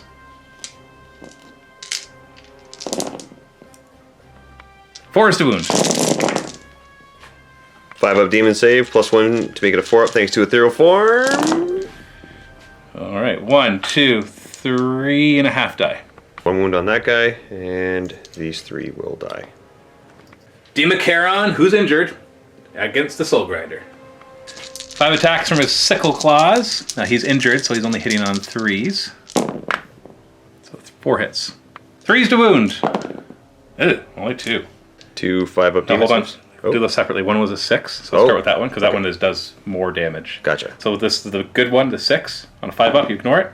No. No. And then the other one on a 5 up, you ignore it. No. No. So I do D6 damage with this one. Ugh. And D3 damage with this one. 3. Yeah, I'll just leave that. Wait, I'm just seeing how you only have 7 wounds left. Yes. But you do have Disgustingly Resilient. Yes. You're going to chop me up so bad if I don't kill you right now. Yes. You know what? 1 more command point. I'll be down to 9 command points. This is rerolling the D6. Please be a 1.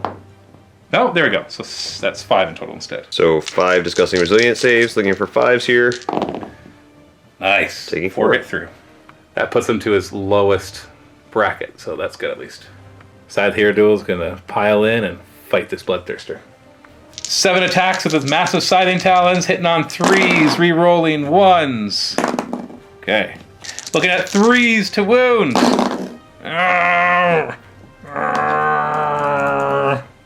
You need to use a command point to re-roll one of those. Need a 3. Now I'm going to use the other one. Dang it. 5 up demon save. Oh, these do D6 damage apiece, and he's got 16 wounds? Yeah. So on average, I shouldn't kill you, but I definitely have the potential to. Yeah, so that's just 9 wounds. But you know what? I'm going to re-roll these 2 with command points. Well, it's a little better. He's down to 4, which is his lowest bracket, thankfully. And the last charging unit, the Hormagaunts, will fight the Bloodletters. Hitting on 4s, re-rolling 1s. 4s to wound, re-rolling 1s, because there's at least 20 Hormagaunts. 5 up demon save. Oh, not great. So 9 die. So 13 have died in total. Nasty. That's all my chargers, so I choose a unit in combat, which is the Gene Stealers, and they will pile in and scratch at the paint of the Lord of Skulls. Hitting on 3s, no rerolls. Winning on 6s. Oh, just 1. 5-up demon save. No, it takes wound, yay! Down to 23 wounds. And now you get to hit back, starting with the Bloodletters against the Hormigons. They hit me on 3s. Yep. Come on. And 3s to wound. Are these AP anything? These are going to be AP -3. Okay, so I don't get any saves. So 6 die. You 6. You die. And then the Screamers into the Gene Stealers. Hitting on 3s.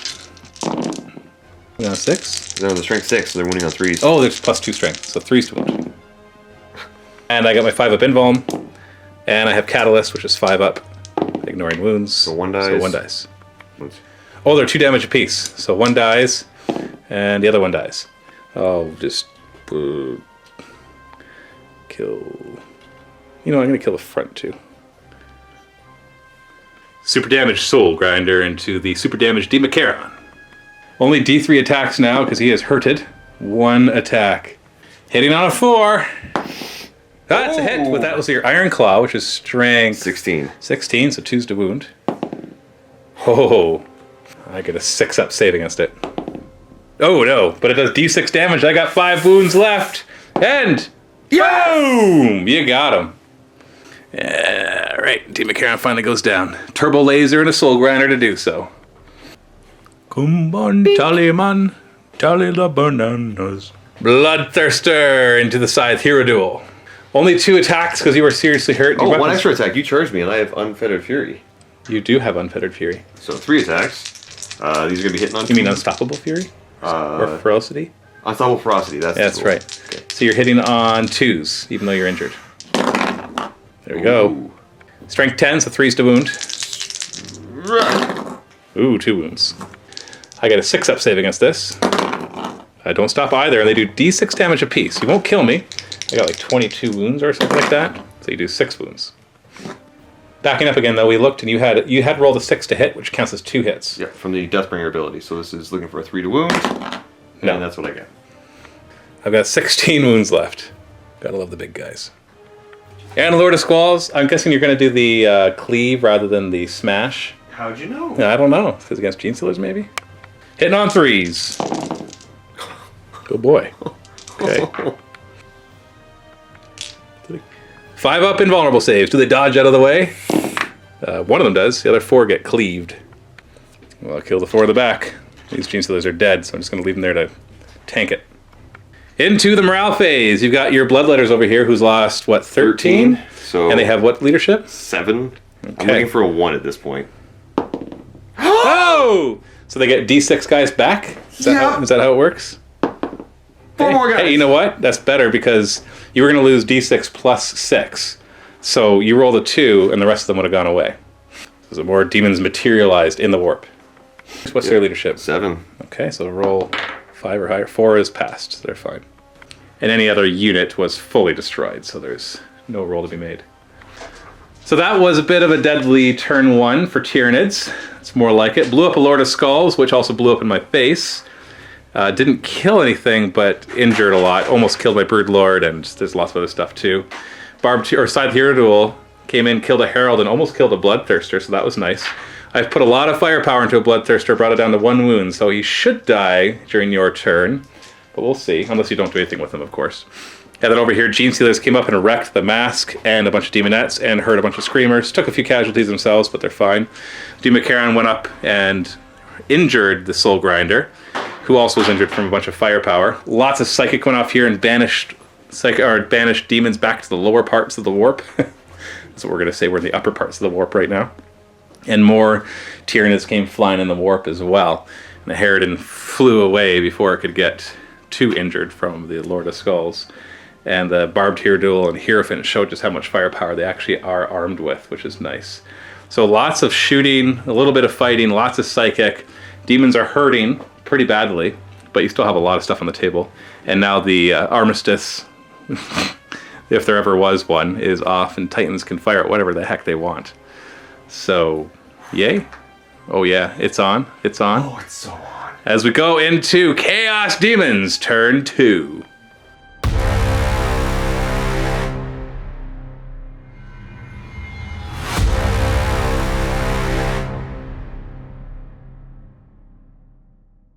Before we go any further, we're going to move the objectives. Ooh. Each of the warp thingies moves d6 inches. If you get a direct hit, we'll use the arrow that's on it.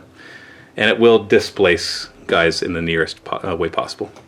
So it's going to go right. So just kind of push him along right there. He's fine. Just right there. And this gate. So this way, 5 inches. Bit of out of combat. Interesting. And this one back here. It's going back 2 inches. And in reality, they're going to move a little bit too. Oh, just an inch. And this one here, boom, just an inch. And this one over here. Ooh, 6 inches towards the edge of the board. It's walking away from everybody. And beginning of your turn, we still have Psychic Boon, so decrease warp charge cost of all psychic powers by 1. And we have Demon Tide. And models are available. So basically, normally what this does is we roll off, and one of us gets either 10 pink horrors or demonettes or plague bearers. But we decided before the game that I don't like the idea of the Tyranids getting it. So we're going to roll off. If you win the roll, you get 1. If I win the roll, then you randomly lose one of your units of bloodletters, pink horrors, whatever. Hey, hold on. Yeah, I want the orange die. I know I haven't been rolling very well, but it just feels wrong if you roll a beat, Matt. All right. Okay, so go ahead. Roll off. No! I win! No! Okay, so randomly one of your units disappears. 1, 2. Do we count the ones in reserve? 3. Sure. 4. Yeah, look, why not, right? 5. You roll a d9, so anything but a 10. So 2. That would be the demonettes right there. Oh! Flicker, flicker, and blah, back to the lower parts of the warp you go.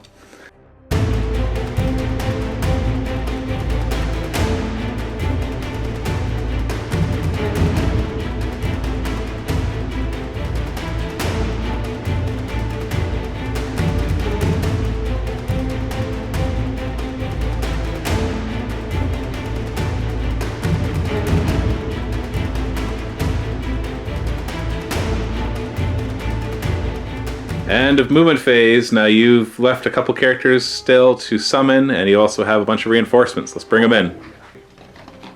Figured out where Here come the pink horrors.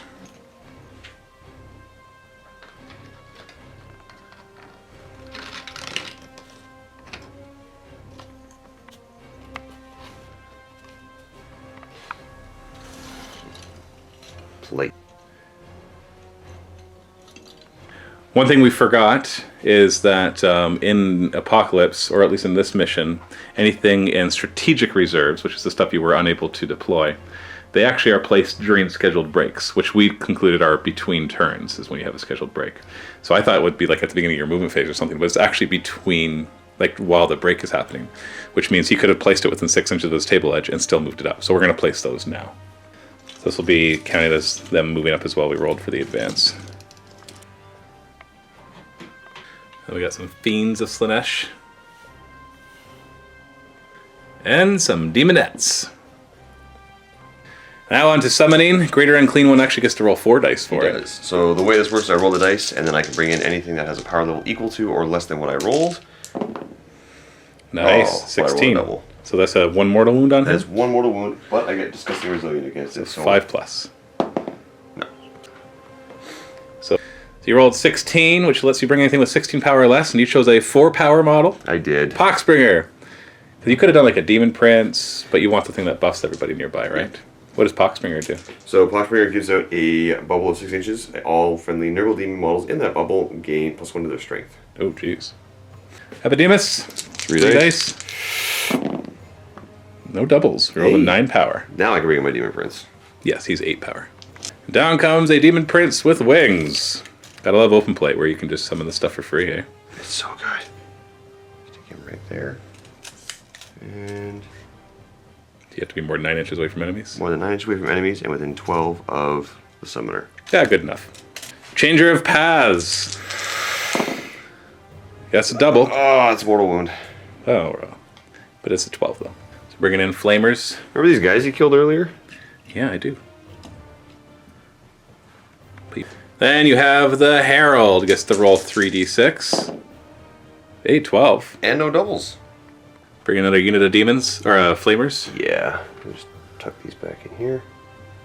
You have these two Tzeentch Demon Princes. Why don't you start with one at the back? Alright. And 8. That's perfect. enough for a chariot. I will bring in a chariot. Let's take that guy right there. And the other Demon Prince. Other Demon Prince. Rolls a double, gets a mortal wound. Yep. But that is 11. What do you want for that? Let's bring in another one of these. And down it goes. There. And a mortal wound to the Demon Prince.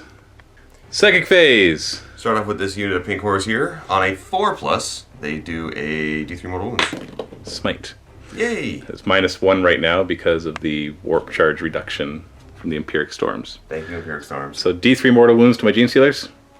It's closer. Oh, the Harridan. Hold on. Do I want to try this? You only rolled a 4. No, I have no Psyker nearby. So D3 mortal wounds to the Harridan. 2.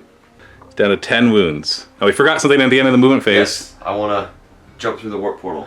With the war hand? Yeah. Okay, so we're going to number them. 1, 2, and 3. I don't think you're going to be able to come here. As long as it's not a 1, I should Yeah, be okay. because if you roll 2 or 3, you're good. If you roll 4+, you get to choose. It's right here. Don't roll a 1 quick.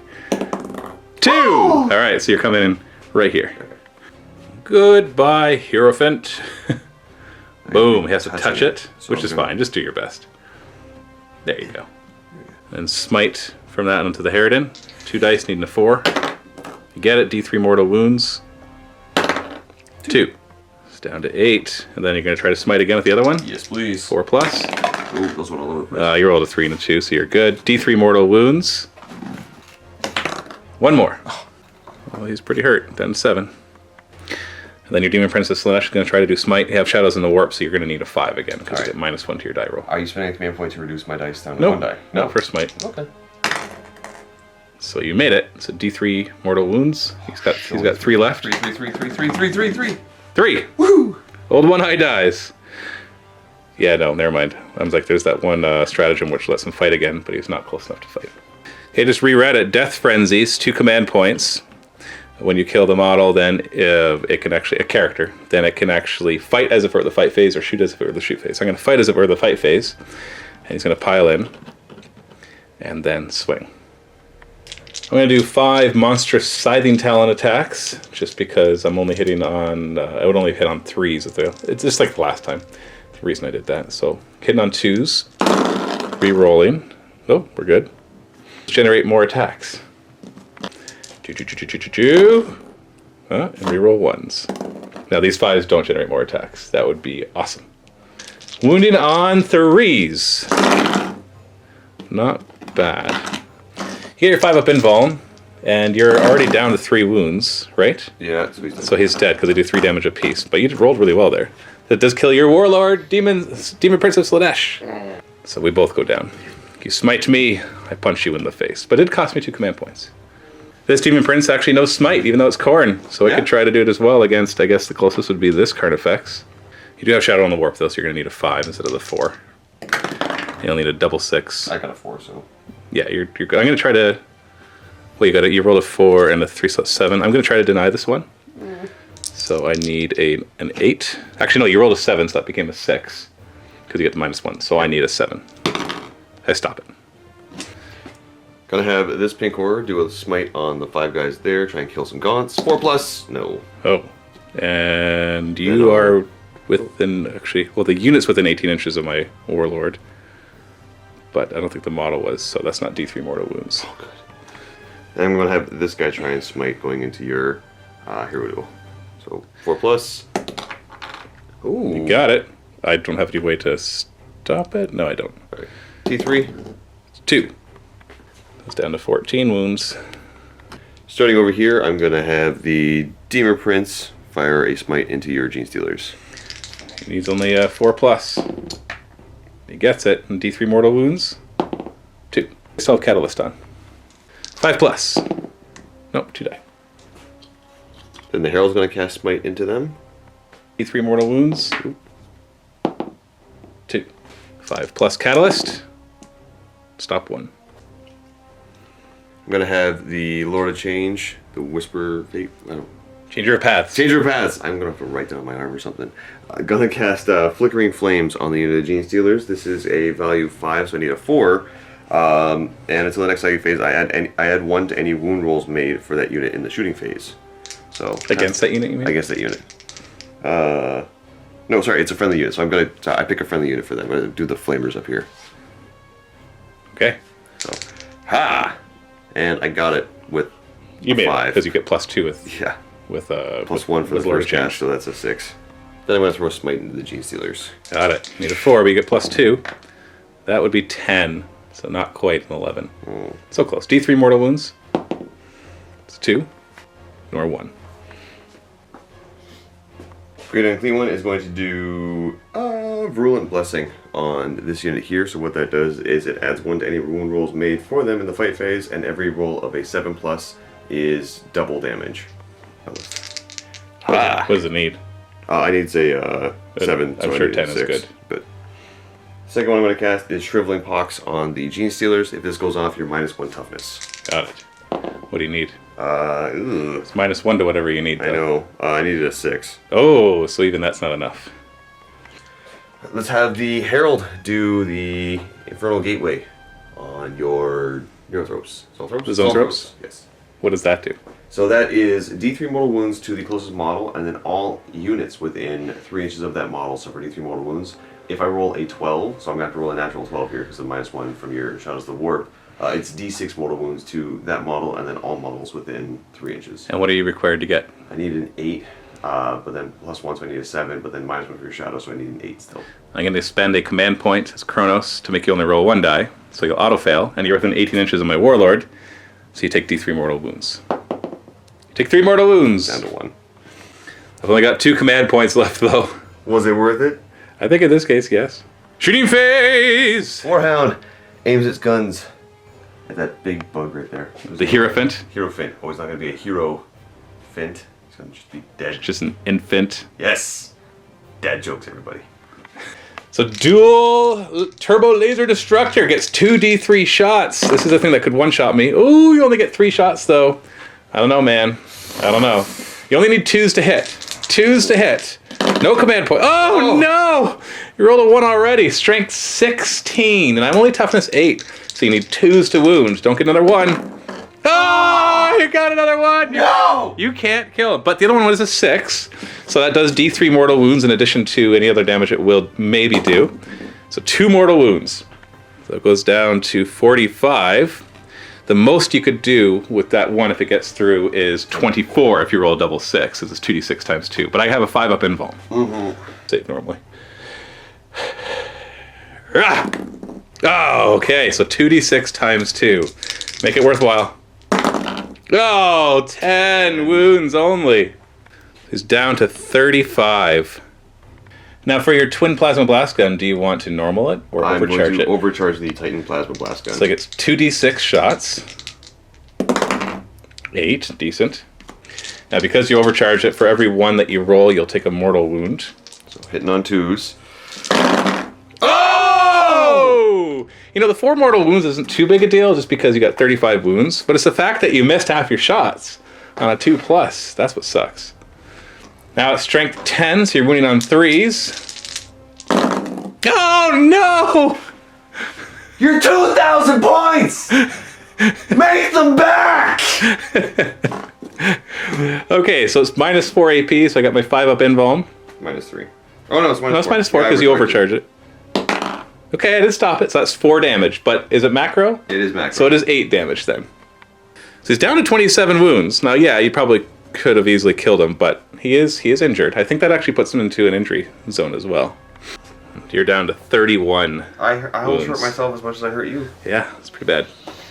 Lord of Skulls is going to try to fire, and he's allowed to fire even though he's in combat. At the Hierophant. And then you're going to fire your Gorestorm Cannon at the Gene Stealers because it's out of range. D6 auto hits with the Gorestorm Cannon. 1, that wounds on a 2. 5-up invuln. It dodged it. 12 shots with the Hades Gatling Cannon hitting on 3s. Yeah! Ah! Why? Yeah! It's 4 is to wound. Does 2 damage apiece. Oh! Oh! Oh! All 3 skull cannons are going to take shots at it? Yeah. Why not, right? Between them all. Nice. 13 shots. Hitting on 3s. Oh, please. Winning on 4s. Okay, 4 wounds. Minus 2 AP, so my 2 up becomes a 4 up. And I stop 2 of them, and they're what? D3 damage apiece? Yes. So 2 D3 damage. Come on. Double damage, Matthew. Not bad. 5. They almost did as much damage as your Chaos Warhead Titan. Another 22 wounds. So he is injured. When he gets down to 19, is his next injury. But unfortunately, the Hierophant getting injured does not affect his shooting at all. Only his close combat and movement. Burning Chariot into the Harridan. Yeah. So both chariots at the same time? Yes. 6 shots, hitting on 4s, because they count as having moved. No, not bad. Where 4 was hits. that Yeah. for the powerful stuff? No kidding. There's strength 9. Holy crap. 3s to wound. 2 wounds. Minus 4 AP, so 5 up in bones. Oh! Double Dancing Matthews, double Dancing Matthews. I should have a clip that's like, and then like doubles. There's 2 of me. And that gets played every time there's double 6s. Sure, why not? Yeah.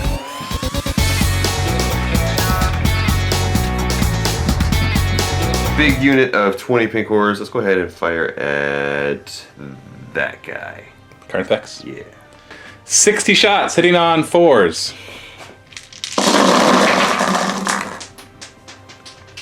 6s to wound. Oh, not very many Dancing Matthews, just 4. Oh. 3 up armor save. 2 wounds. It's down to 6. Other squad, where are they firing at? The 5 guys. 5 goats. Okay, I'm just going to remove them for you. Thank you. Okay, there you go. In the warp, we got the flamers firing at the zone thropes. 19. Yeah. We did on 2s thanks to the psychic buff they got. Not bad. 3 up involves. Oh, there we go. Oh, no, not really. 4 wounds. Well, at least you killed 2, because one was already down to a wound, which means they're down to their only get to use 1 psychic power, don't get any bonuses to smite. Brass Scorpion is gonna. You're feeling a little not confident? No, not even remotely confident, so you're gonna put everything from him into the Maliceptor? yes, please. Make sure he goes down. Scorpion Cannon, hitting on 3s. Wounding on 5s. 2 wounds. 4 up in bone. 1 wound. But it does 2 damage, so it's down to 10 wounds. Soul Shatter Bombard. This could take him out really easily. D6 shots. 5. Yeah, this will kill him. Yep. 2d6 damage each. Not bad. Although I got a 4 up in bone. Nope. And no! So 2d6 damage each. That's 46. I've only got 10 wounds left. Yep, you got him. He's dead. And the Maliceptor's gone. Soul Grinder's going to try to take on the Zone Thropes by firing at them as well. Harvester Cannon, 3 shots, hitting on 5s because you're so damaged. Oh, 2 hits, no problem. And then wounding on 3s. 3 up invuln. Saved. D6 shots. 3. Hitting on 5s. 1 hit, wounding on 2s. 3 up invuln, or it dies because it's 3 damage. Oh, you got 1. Yay! Boop. Charge phase! Bloodthirsters. Just move them. Yeah. Unless you care about it wrapping around, in which case roll it. No, it's not much wrapping. Just charging. Let's have the Demon Prince go ahead and charge your Hierophant. Just the Hierophant? Just, can I fit? You know what? I don't think I'll be able to fit, so I might as well charge all of this just to make 2 sure. Carnifexes and the Hierophant. Yes. That's what you've declared. Yes. Okay, I'll overwatch the Hierophant. So I can't actually fire his dire or bio cannons because they're macro, and macro can't be used on Overwatch. But he does have a bioplasma spray. It's 2d6 auto hits. Only 6. And only strength 5, so they're winning you on 5s. So 2 wounds. You get a 5 up save, they're 1 damage apiece. You're going to take 1 wound. And then you're charging. Yeah. 8 is good. Bring it in. Boom, baby. Gotta have the Demon Prince here attempt to charge the Harridan, who will Overwatch, because they're not macro. 12 shots, hit on 6s. Show me the Matthews. 3 dancing Matthews. 3s to wound. Ooh. I'm not going to use any command points. I've only got 2 left. Got a 5-up Involve. And you take D3 wounds. 2. Need a 9-inch charge to reach it. No. Oh, no. No. No. Bloodletters charging the Gene Stealers. Yeah. No Overwatch or anything. So. Where was that Double over dancing here? Matthews. Double dancing Matthews. All right, go ahead.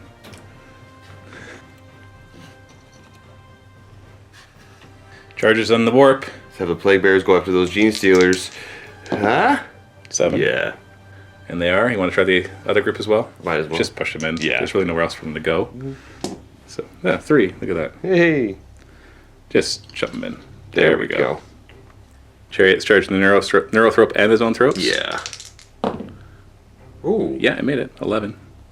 And now, does it do mortal wounds when it charges? It does.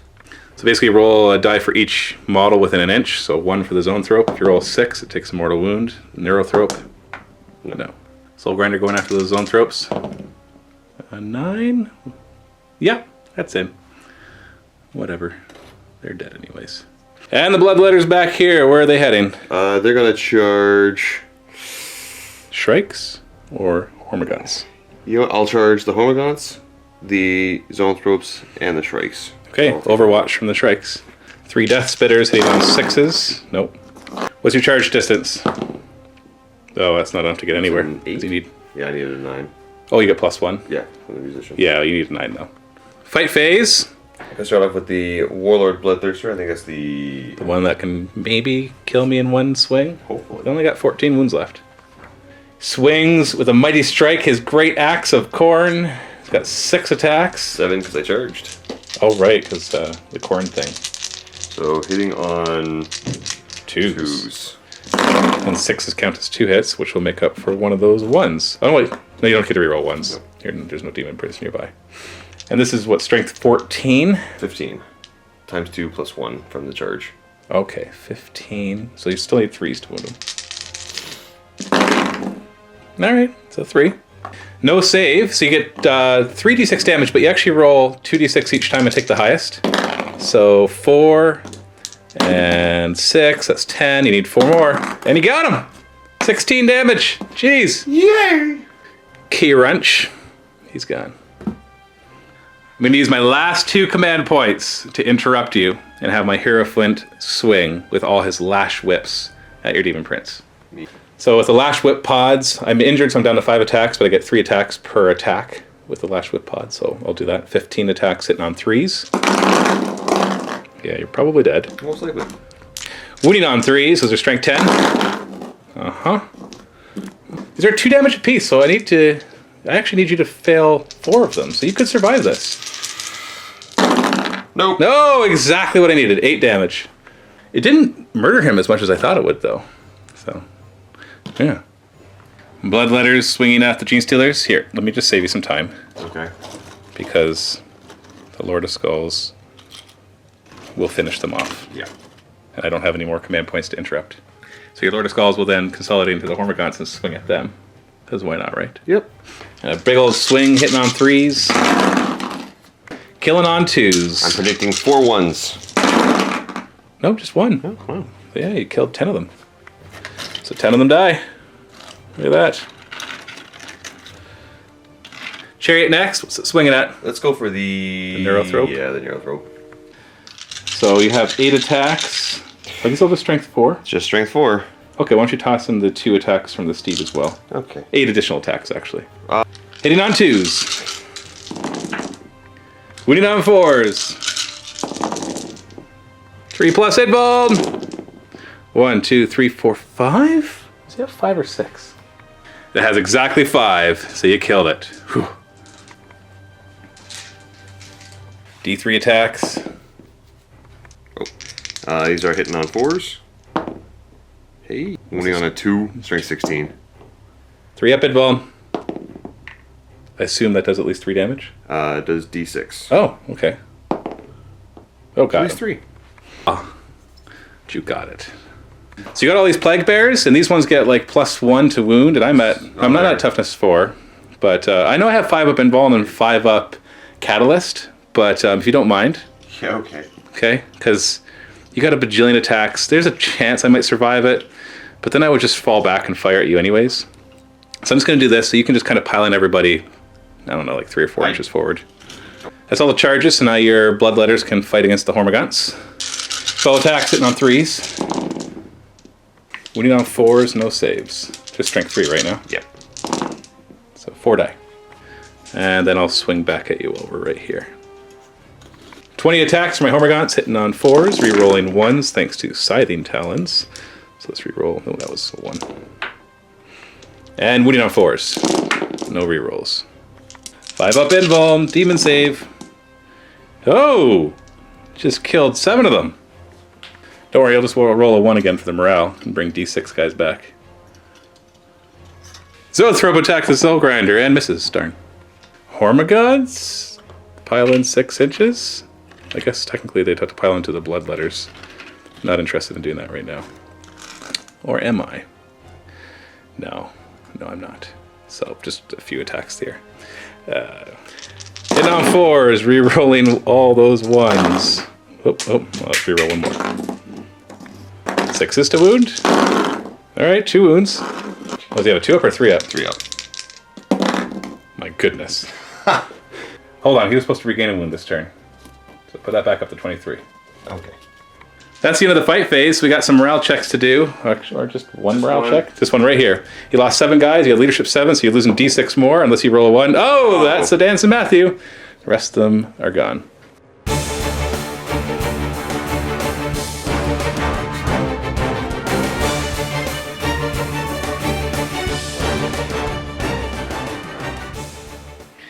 So I discarded the instantaneous Empiric card that you got and my persistent one, so we don't have any on the table right now. So I'm going to draw one for my turn. Boom! Reality speeds. All models can move an extra inch during their movement phase. Psychers and demons can move an extra 3 inches during their movement phase.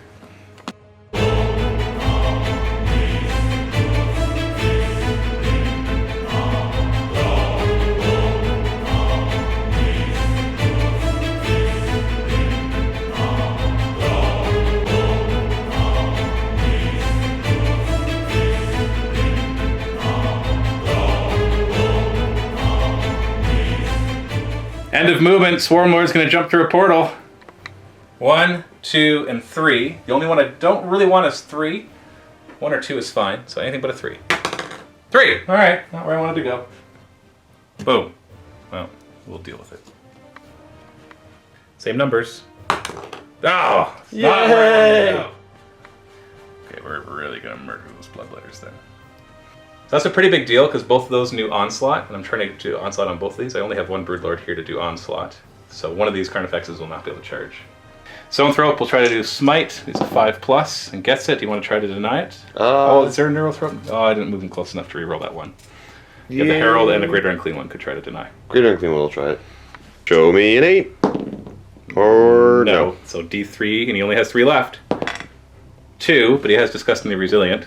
Haha. So 1. It's down to 2. So I will have this Zoanthrope do it next, so the Soul Grinder's the nearest. Needs 5. Reroll 1s thanks to the Neurothrope. Only 6, and your Herald could try to stop that if he rolls a 7. Oh, please roll a 7. Oh, no! So he's dead, because it does D3. Oh, wait, no, I guess he has Disgustingly Resilient. So D3 plus 3, so it does 6. Alright, bunch of 5-ups.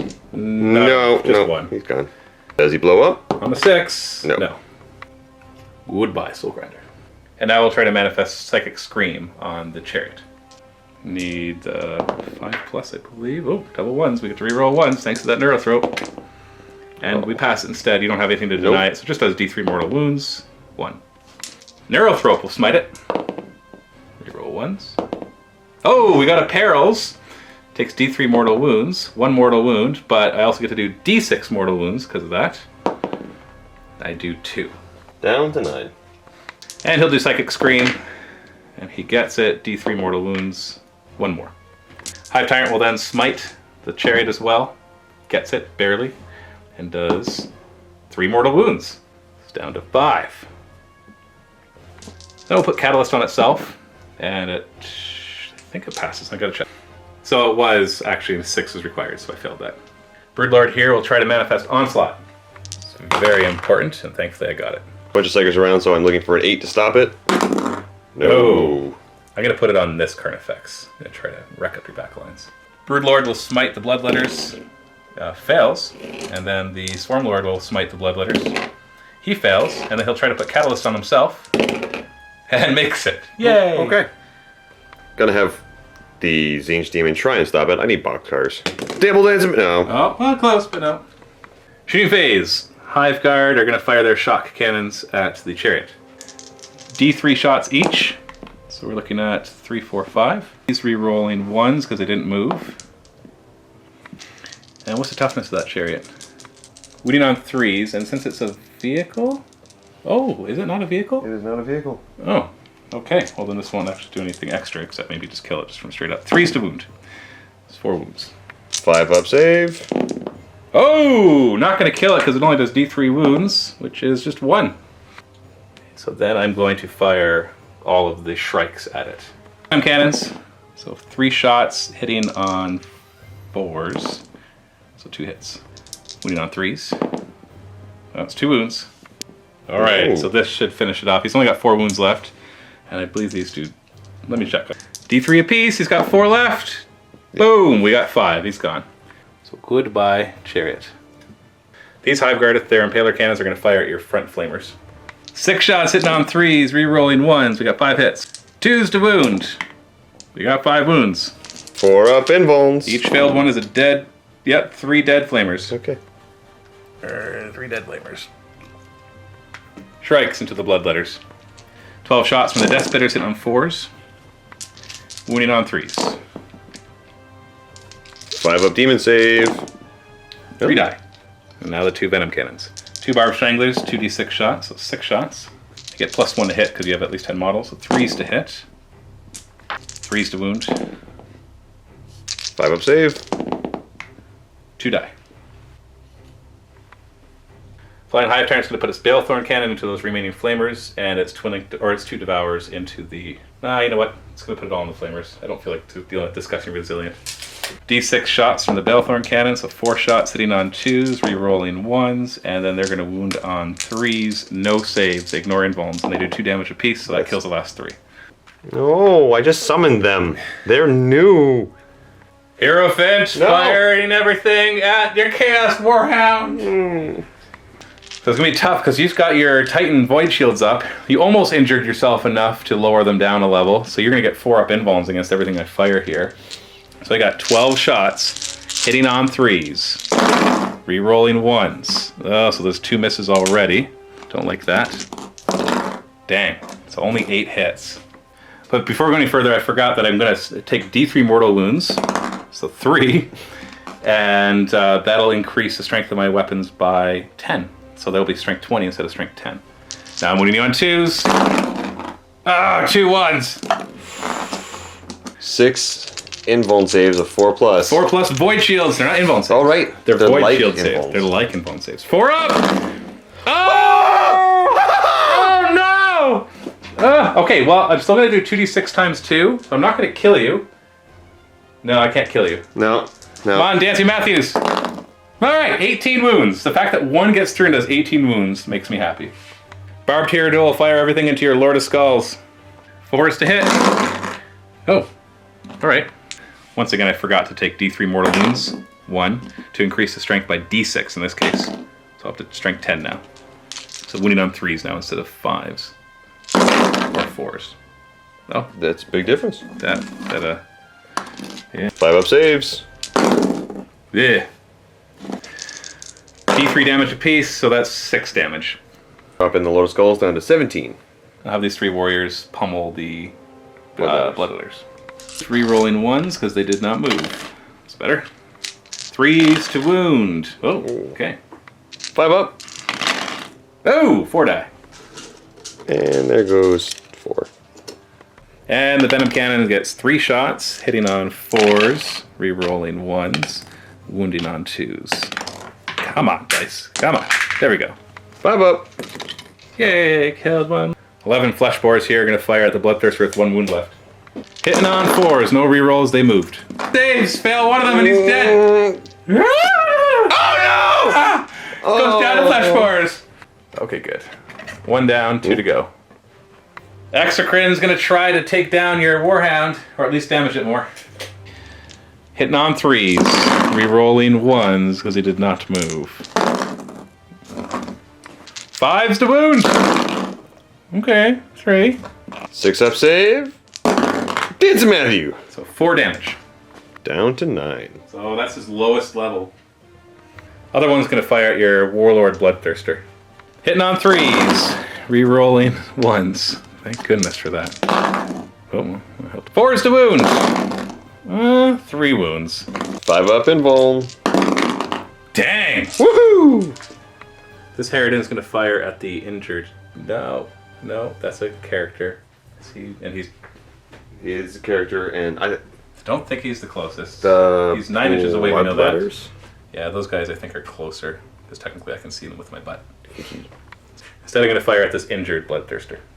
12 shots hitting on 5s, re-rolling 1s. Oh, that's actually a lot of hits already. Wow. Okay. Wow. 3s to wound. Okay. All right then. 5-up. 5-up.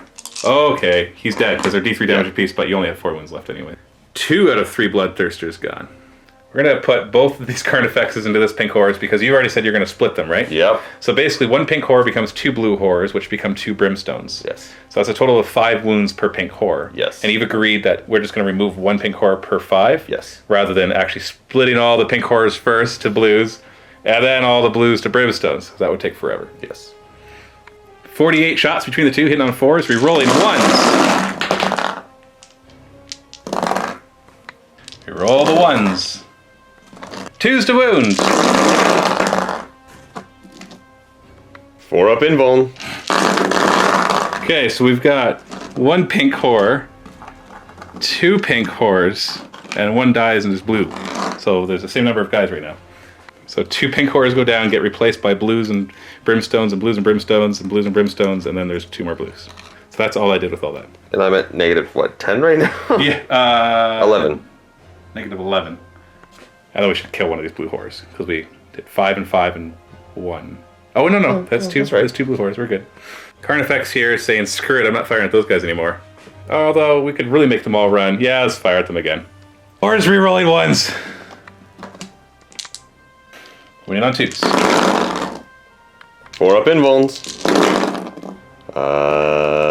There's Well, there's the pink. 2 blue horrors and another pink. Okay. Remathing it, it's 1 blue horror and a the brimstone. and then 1 pink. And I'm at negative 17. Oh. Charge phase, Hormagaunts going in. Shrikes going in. Yep, they're in. Broodlord's going to charge the Bloodthirster. And he gets in, and then the Gene Stealers are going to charge. Well, you know what? Actually, I'm going to do the Carnifex first. He has adrenal glands, so he gets +1. Yeah, he's in. And on a 4+, he'll do a mortal wound. Don't you do it. Nope. Thank you. And then the Gene Stealers. Ooh, they're not in. Yay! Oh, that's a big deal. That's huge! They were what's for sure going to kill him. Hey, sorry, this Carnifex couldn't charge. He had advanced. So does that mean I get to use his charge roll for theirs? No. No? But then No. what was his roll? You declared the roll for him and then found it afterwards. Then you declared a roll for the Gene Yeah, Stealers. but I think if you do the order of operation of the rolls, then I would be able to So use then that next roll is for what? for that Carnifex. Oh! Oh, okay, so that's just predetermined. No, not your Warlord gets to live. I'm going to declare a charge against both of them. Yeah, and he has that's a 4-inch because he has adrenal glands. So move there. Over here. Swarm Lord will declare a charge against your Lord of Skulls, who can Overwatch. Starting off with Overwatch, we got the Gorestorm Cannon, D6 auto hits. Dang! That's a good start. Dang! Wounding on 3s. Yeah! Got a 4-up invuln. So 3 get through, they're 2 damage apiece, so that's 6 damage, but I have Catalyst, so I ignore those 6 on a 5+. That's lost half my wounds. And then 12 shots from the Gatling Cannon. Ooh, show me Dance Matthews.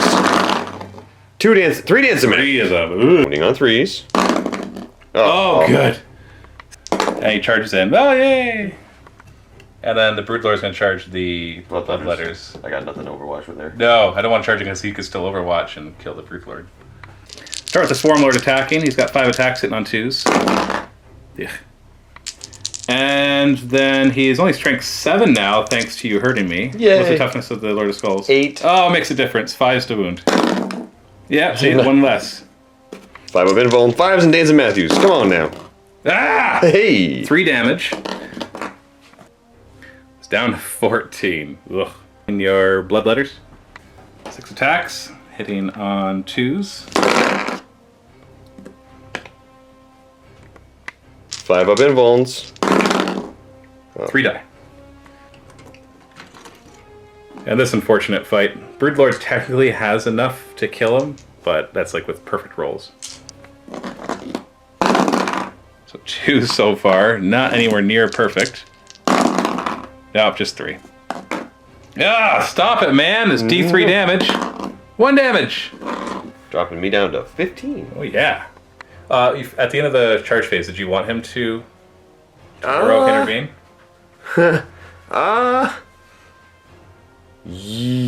Yes. Okay, because I was going to actually consolidate into both of them anyway, Okay. so it doesn't matter. I forgot to see if you did a mortal wound against your 1 Demon Prince when I charged. 4+. Oh, let's try that again. No. Got tusks, so I get 1+1 attack on the charge. I'm going to put all 5 of these with monster scything talons into the Demon Prince that's injured. Hitting on 3s because I charged. Rerolling 1s because they're scything talons. Okay. 4s though, it's only strength 6. Oh, okay. 4 up. Oh, because there's Zinch. Oh! He's dead. That's 9 wounds. And he's gone. Yay! Hormagaunts into your Bloodletters. Hitting on 4s, rerolling 1s. Winning on 4s. 3 die. And the Shrikes. Hitting on 3s, rerolling 1s. And then winning on 3s. Yeah. 5 up. 3, 6. 7 die. Oh, there's 1 more. I have 3 left. 4 left. 4 left. Yeah, the 4 guys left. One of them's the leader dude, so I got 5 attacks here. Hitting on 3s.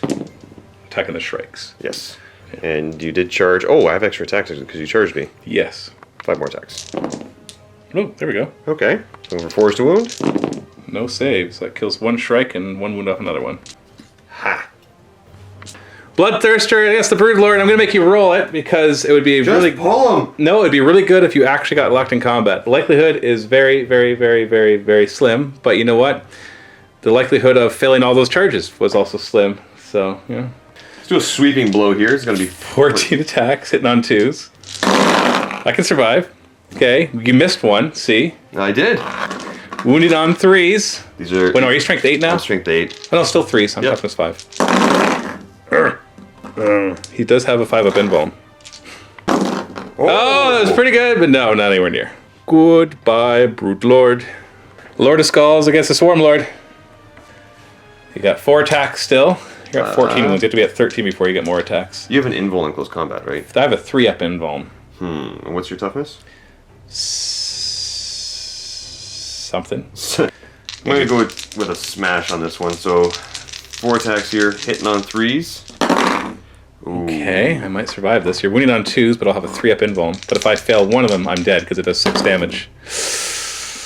Fail 1 3 up invuln, and you finish. Actually, no, I still have my catalyst as well. Oh, I forgot you have catalyst. Oh, it doesn't matter. It doesn't matter. Alrighty then. Zinch Demon Prince against Carnifex. You got your Hellforged sword. No, that's the demonic axe.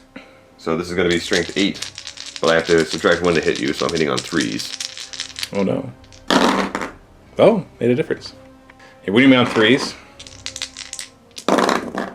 Okay, and that's minus 3, so I get 6 up saves. How much damage does this do? 3 damage apiece. Oh, so I gotta save 2 of these, otherwise he's dead. Nope, he's dead. That's 6 damage. He had exactly how much he had left. Yes! Okay. Bloodletters, I think I'm only going to get like 6 in here. Oh, no. No. You got a couple of layers. You're looking at like 10 getting in. 20 attacks, hitting on 3s. Winning on 4s. Alright, come on. Come on. Jeez. 5 up invulns. The 6s are 2 damage. Oh, dang it. I should have actually kept track. Where to say he's dead? Oh, wait, no. That's 6. He's dead. Yeah, that was a waste. I can't believe both of them came through that gate. That makes me so It was a 1 in 6 chance again, the one gate I didn't want. Morale phase. How many did you lose here? Well, I got 5, 10. I've lost 9 from there. Okay, so d6 plus 2 will disappear unless you roll a 1.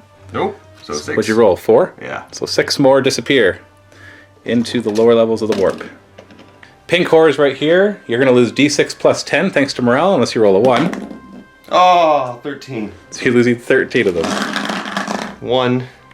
Yeah, there's 5 left in that one unit. And the bloodletters here, if they roll anything but a 1, they're gone. Oh, come on. They get d6 back. Oh. I don't care that they get me back. It's the fact that they're still there. Interesting Tyranid turn 2 there. I did a lot of damage. Like, a lot. I killed 2 bloodletters. I killed a demon prince, a Zinch. You killed 2 bloodletters? Bloodthirsters, sorry. I killed 2 bloodletters as well. You did? You and killed 2 a lot other more ones, than and 2. 2 others, and 2 others, and 2 others. This bloodthirster unfortunately survived. He should have died from the Gene Stealers, or even my Swarm Lord or other Broodlord showing up to give onslaught to this Carnifex. Other Carnifex did kill a Zinch Demon Prince in exchange for dying. And your Chaos Warhound has been seriously neutered. It's down to 9 wounds. Still good at shooting, though. No, it's not. It's hitting on 4s now instead of 2s. How's It that? says 3s. Instead of 2s. It started at 2. Oh. Yeah. Oh. Yeah, that's a big difference. That is a big difference. Like, it could still do damage. I went down to 19 wounds on my Hierophant. It could finish it off. Like, it is able to, but it's seriously neutered. If you don't take out the Hierophant this turn, then it will die, or the Lord of Skulls will die, or they both will die.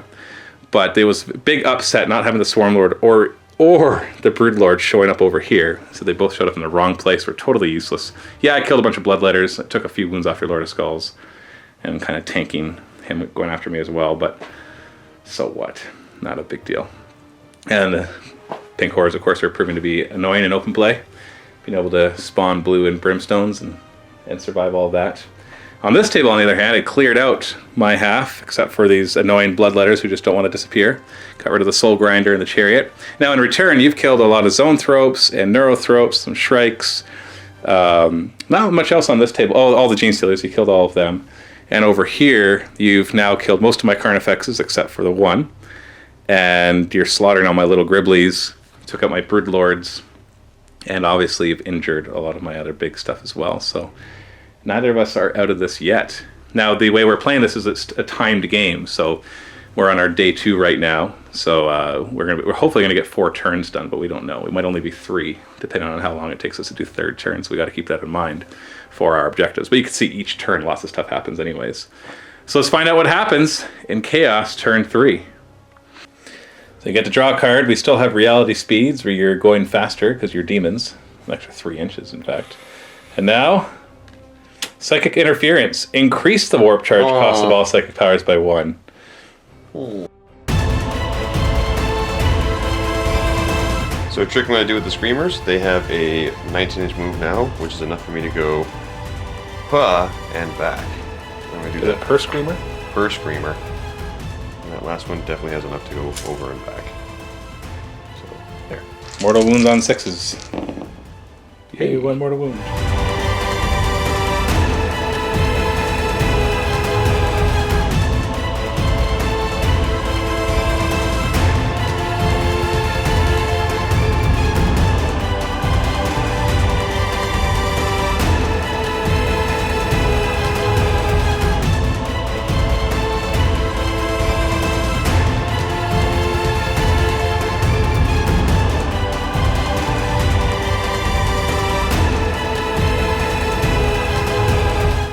So as a phase, my Great Unclean One is going to go ahead and put Virulent Blessing on this unit of Plague Bearers.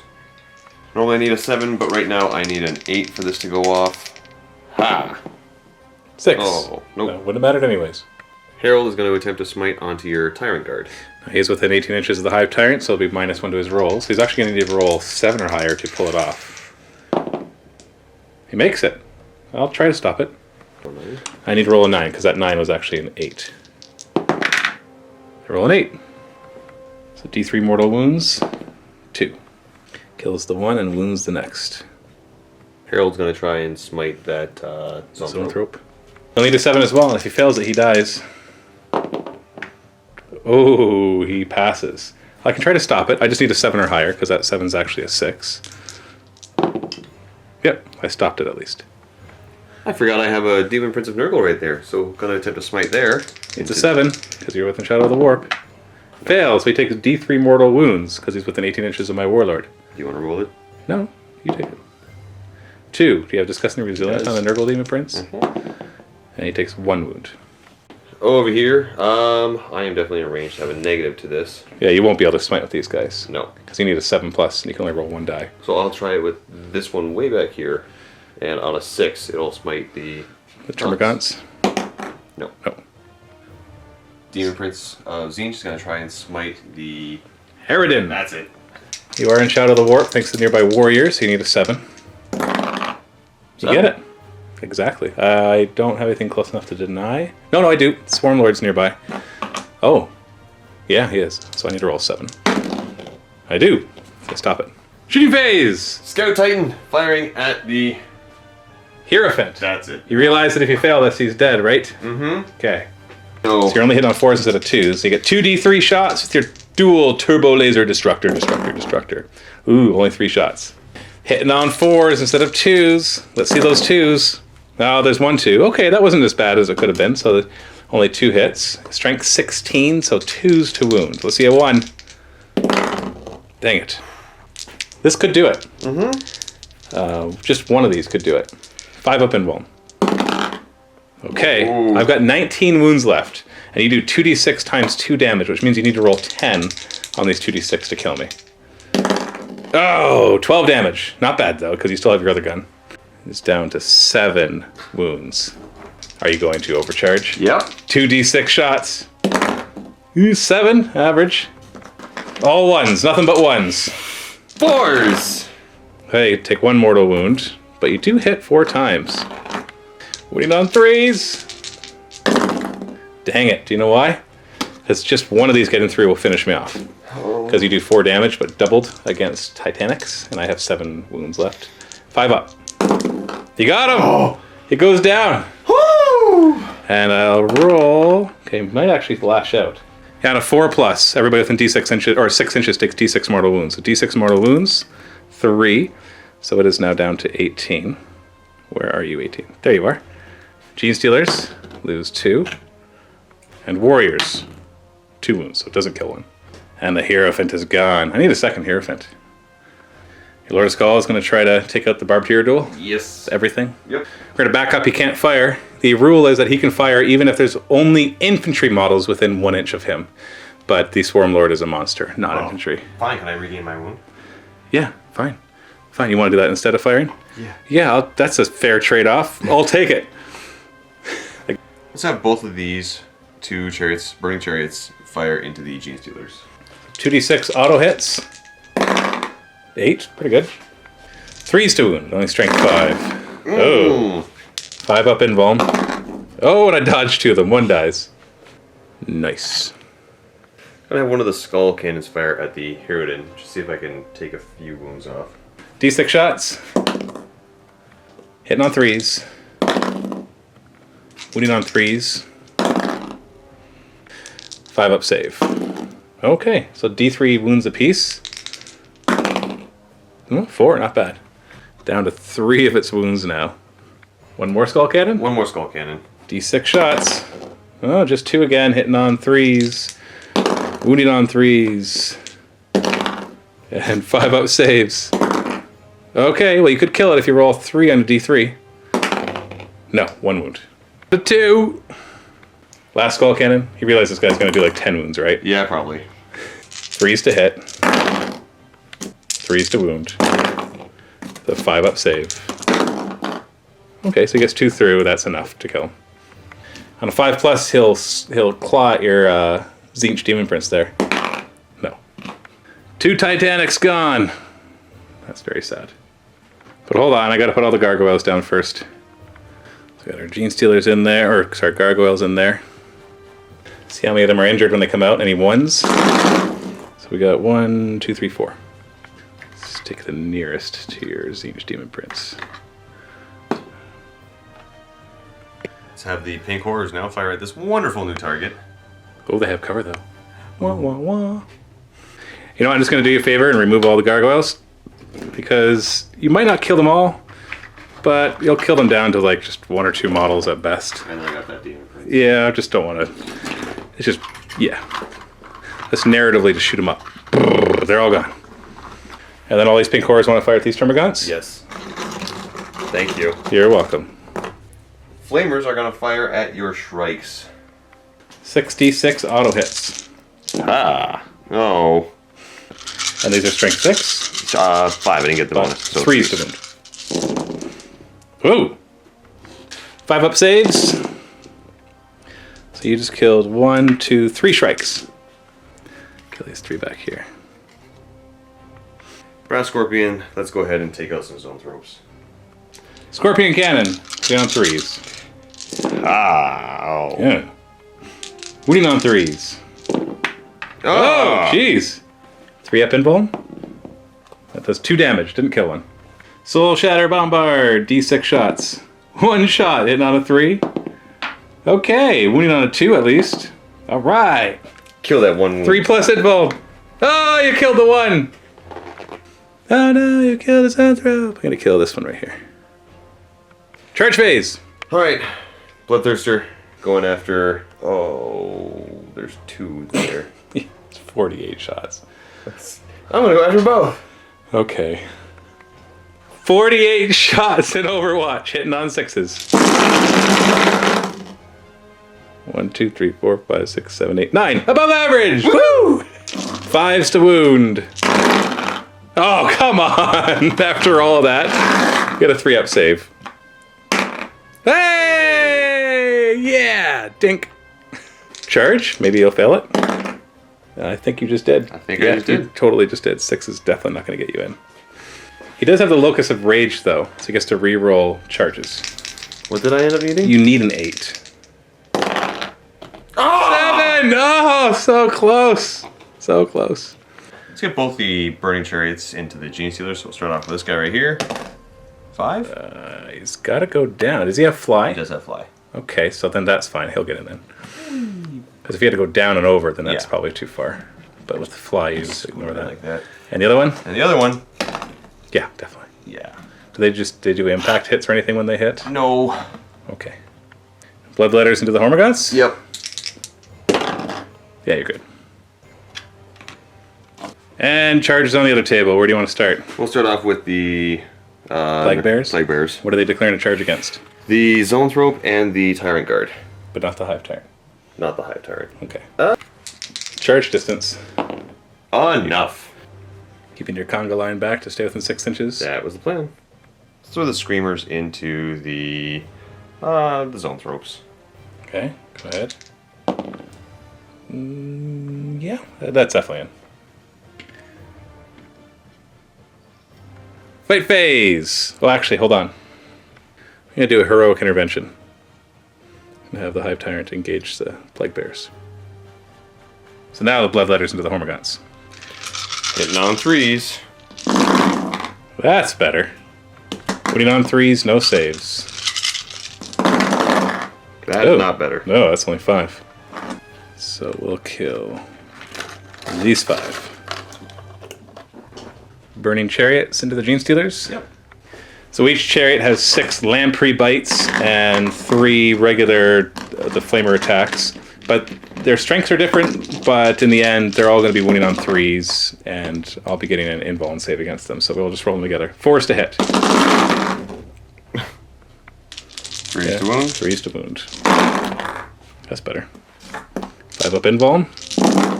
Only 1, so 6 died. Let's do 1, 2, 3, 4, 5, 6. And then the Screamers into the Zoanthropes. These guys have 3 attacks each at their strength 6. Hitting on 4s. Winning on 3s. Total. And then Plague Bears, you can't attack the Hive Tyrant because you didn't declare the charge target. Against the Tyrant Guard and the Zoanthrope. So you're going to put 3 on the Zoanthrope. 3 attacks against the Zoanthrope, hitting on 4s. Rerolling 1s because I'm at 2 for the Tallyman. Hey. Strength 4? 4s to wound. Or sorry, strength 5 because I got the Herald nearby.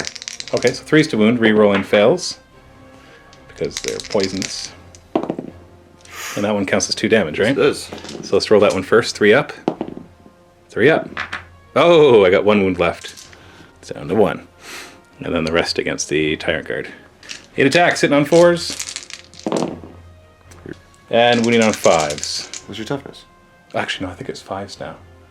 It's a forced wound. It used to be toughness 6. And no 6s. Oh, reroll. Reroll that one too.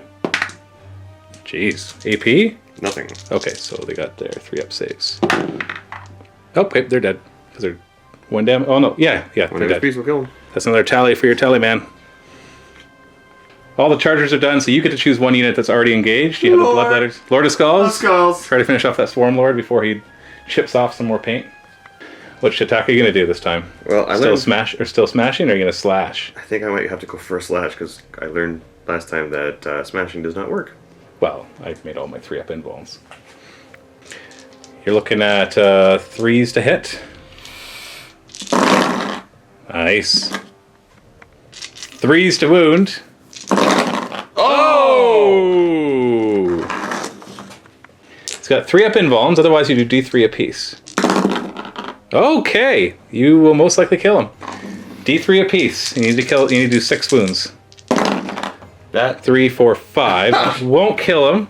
It will. He has his 5+ catalyst, so he takes 3 wounds, which does take him to his lowest profile, unfortunately. He isn't gonna die. I'm gonna do my Hormagaunts next. They pile in 6 inches, so they're all in. Do you want to just pull the last guys? Yes. Okay. You're just tired of rolling 1s and having them come back? Yeah. I guess I have the Shrikes after that too. So all your fighters have gone, so these 4 Hormagaunts will attack. 4s, re-rolling 1s. Oh, 3 die. We'll whittle these down yet. You want to get rid of your Musician or your Champion or your Banner? Musician. Gene Stealer's next. I put as many as I can onto 1 chariot. So that'll be all except 1, because this guy will be more than an inch away. So the 1 on the 1 chariot, hitting on 3s, and then wounding on, what's the toughness? 5s. Nothing. And the rest, Scything Talons, hitting on 3s. 5s to wound. Boo! Even if you failed all your 4-up invulns, it would not be dead. 3. Hive turn against the Plague Bears, hitting on 3s because you're -1 to hit, and then wounding on 3s because you're toughness 4. Ooh, only 1. And you get your 5-up invuln. Okay, I was going to say then you have 5-up disgusting resilient. I also get 1 attack with my tail, and that hits on 3s as well, and wounds on 3s. Nope. And the Swarm Lord. Oh, you're not down to 5 wounds. No. You're at 15. He's only got 4 attacks, still hitting on 2s. Yeah! Alright. And then he doesn't reroll 1s. Then now he's only strength 6, so he wounds on 5s, but any 6s to wound, you take a mortal wound. No, nothing. He has a tail too, hits on a 2. Nope. Morale phase, we got the Bloodletters here. They lost 4. Yes. So 4 higher. Oh my. Oh jeez, it's so annoying. 3 of them come back. So end of your turn. I don't know, you didn't seem like you did a ton of damage. Are you kidding? I took out 2 Titans. Oh right. It felt like so long ago. The Harridan and the Hierophant are gone. It doesn't look like you did very much. There's 2 There's just a big giant hole right there. Yeah, you killed all the gargoyles, the Harridan, the Hierophant, a bunch of Gene Stealers. You killed some Hormagaunts. That's not a big deal. But over here, we got the Tyrant Guard you killed. You killed some Shrikes. And a Zoanthrope. And a Zoanthrope. And that's it. Yeah. Interesting. Very interesting. We're debating right now whether we're going to be able to do a turn 4. So I'm about to do my turn 3. The only problem is there's some easy ways for me to grab objectives if it's turn 3. Whereas if it's turn 4, you may have been a little more cognizant. I did warn you at the beginning, saying make sure you think about objectives, because this could be the last turn. I've got... You're currently controlling them. It's just that it wouldn't be very hard for me if we call it right now that it's the last turn for me just to go and jump on objectives. So what I'm going to try to do is I'm going to try to find a nice balance between things that grab objectives and things that just continue to attack you. Because like right now, if I knew we were done, I'd be like, okay, all I have to worry about is killing Titanics, your warlords, and grabbing objectives, and ignore everything else. So I'll try to find some happy medium, and still let the carnage continue as we go into Tyranids, turn 3.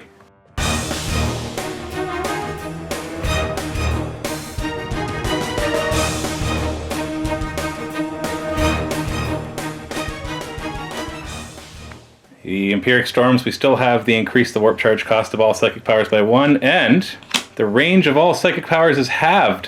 Ooh. Ah! Oh, I don't like that. Spawn the Gaunts. Rar. I'm at Carnifex. It's Termagants. I already rolled their advance. Grab the... Termagants will fall back. Swarblord's leaving. Boop. And... oh no, actually. It'll over here. Some throws will back up.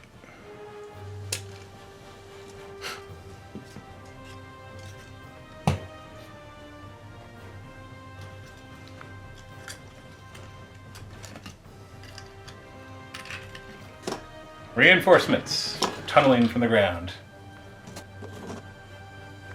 And more reinforcements. That's everything on the table for me.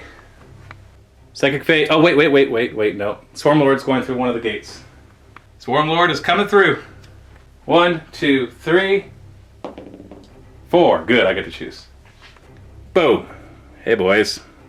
You should charge those flamers. I can't, I fell back. You should. I will let you charge those flamers if you charge first. Swarmlord is going to, or sorry, Hive Tyrant's going to smite. I need a 6 because it's 1 harder now. And I get a 3. And he'll try to put Catalyst on himself. Needs a 7. Nope. Swarmlord will try to smite. Needs a 6. There we are. You want to try? Harold's going to try and stop it. I need a 6. No, you need a 7. It's not -1 to my rolls. It's that it's 1 harder to get. I've said that to him like 4 times now. Yeah. It's starting to get frustrating. 7. Did it! Oh, you stopped it. Then he's going to put Catalyst on himself. Yes, he did. Just Zone Throw. Smite. Needs a 6. Good, we got it. D3 mortal wounds. 2. 2 discussing resilience. 5 up. Nope, there goes 2. These 2. The 5 group of Zone Throws and doing smite into the Screamers. We need 6. Oh, we got 11. Ah! So we're doing D6 plus D3. So D6 plus D3. All right, that's 5 wounds. That's all of them. Yep. Jeez. Come here, guys. And they're going to try Psychic Scream against your Plague Bears. And they got that too for D3 mortal wounds. So 2 mortal wounds which you are disgustingly resilient against. Nope. 2 more die. Stop it. 4 dead. Narrow Throw. It's going to Psychic Scream into that. Or sorry, we'll start with Smite. We get it. D6 mortal wounds. So 5. Oh. Come on, 5 up, discussing resilient. Oh, 3 die. So that's 7 dead now. Thanks. And he'll try Psychic Scream, which he passes and does D3 more mortal wounds, 1 more mortal wound, which you ignore on a 5+, and you do. Tervagon here is not going to be in range to do Smite because it's half range now, so he can't do anything. Machine Phase, Hive Guard with the Impaler cannons are going to fight the Flamers. 3s to hit, ugh, and then 2s to wound. Ugh. So it's 1 dead, they're 2 damage. Hive Guard up here will fire at them. D3 shots each. Only 5 shots. Sorry, it's 4 shots. Hitting on 3s. Ooh. And 4 up invul. Oh, 2 get through. D3 damage apiece. So I kill 1, and I kill another. Nice. Hive Tyrant's going to fire at your Herald with every... No, not everything. Well, the Balethorn cannon into the Herald. You know if you don't fire everything on him, he's going to survive. Yeah, probably. Actually, I'll put the Devourers into the Herald and the Balethorn cannon into the Flamers. The Balethorn cannon to the Flamers, we do 2 shots, hitting on 2s. Yeah, and then wounding on 2s, no saves. Okay. They live! And it was 2 damage, too. Devourer shots, hitting on 2s. Wounding on 3s. You've got 4 ups, you fail one of these, and their Herald is dead. Come on, Dice Gods, just out of spite, let me pass all of these. No! Or not! He's dead. Strikes into the flamers. Start with the Barbed Strangler, so it's going to get one shot, hitting on a 4, wounding on a 3. Death Spitter's hitting on 4s, wounding on 3s. 4 up. Ooh, 1 wound. Getting 1 down to 1. And then the other strikes will fire at them as well. 2 Venom Cannons, so D3 shots apiece, so that is 4 shots hitting on 4s, and then wounding on 2s. 4 up. Okay, so that finishes off the 1.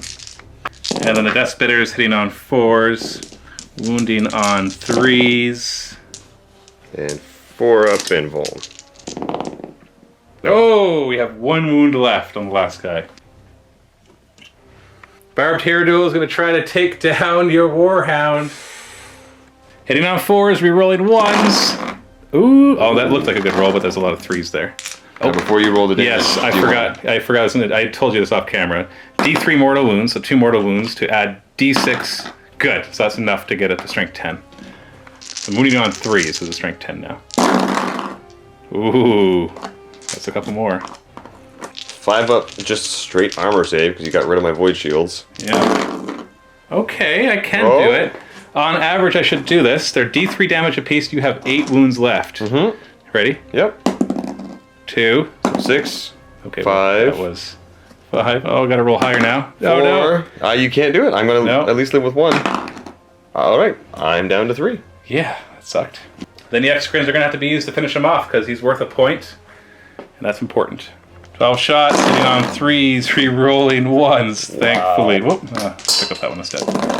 Okay, that's better. Wounding on 5s. Just 2.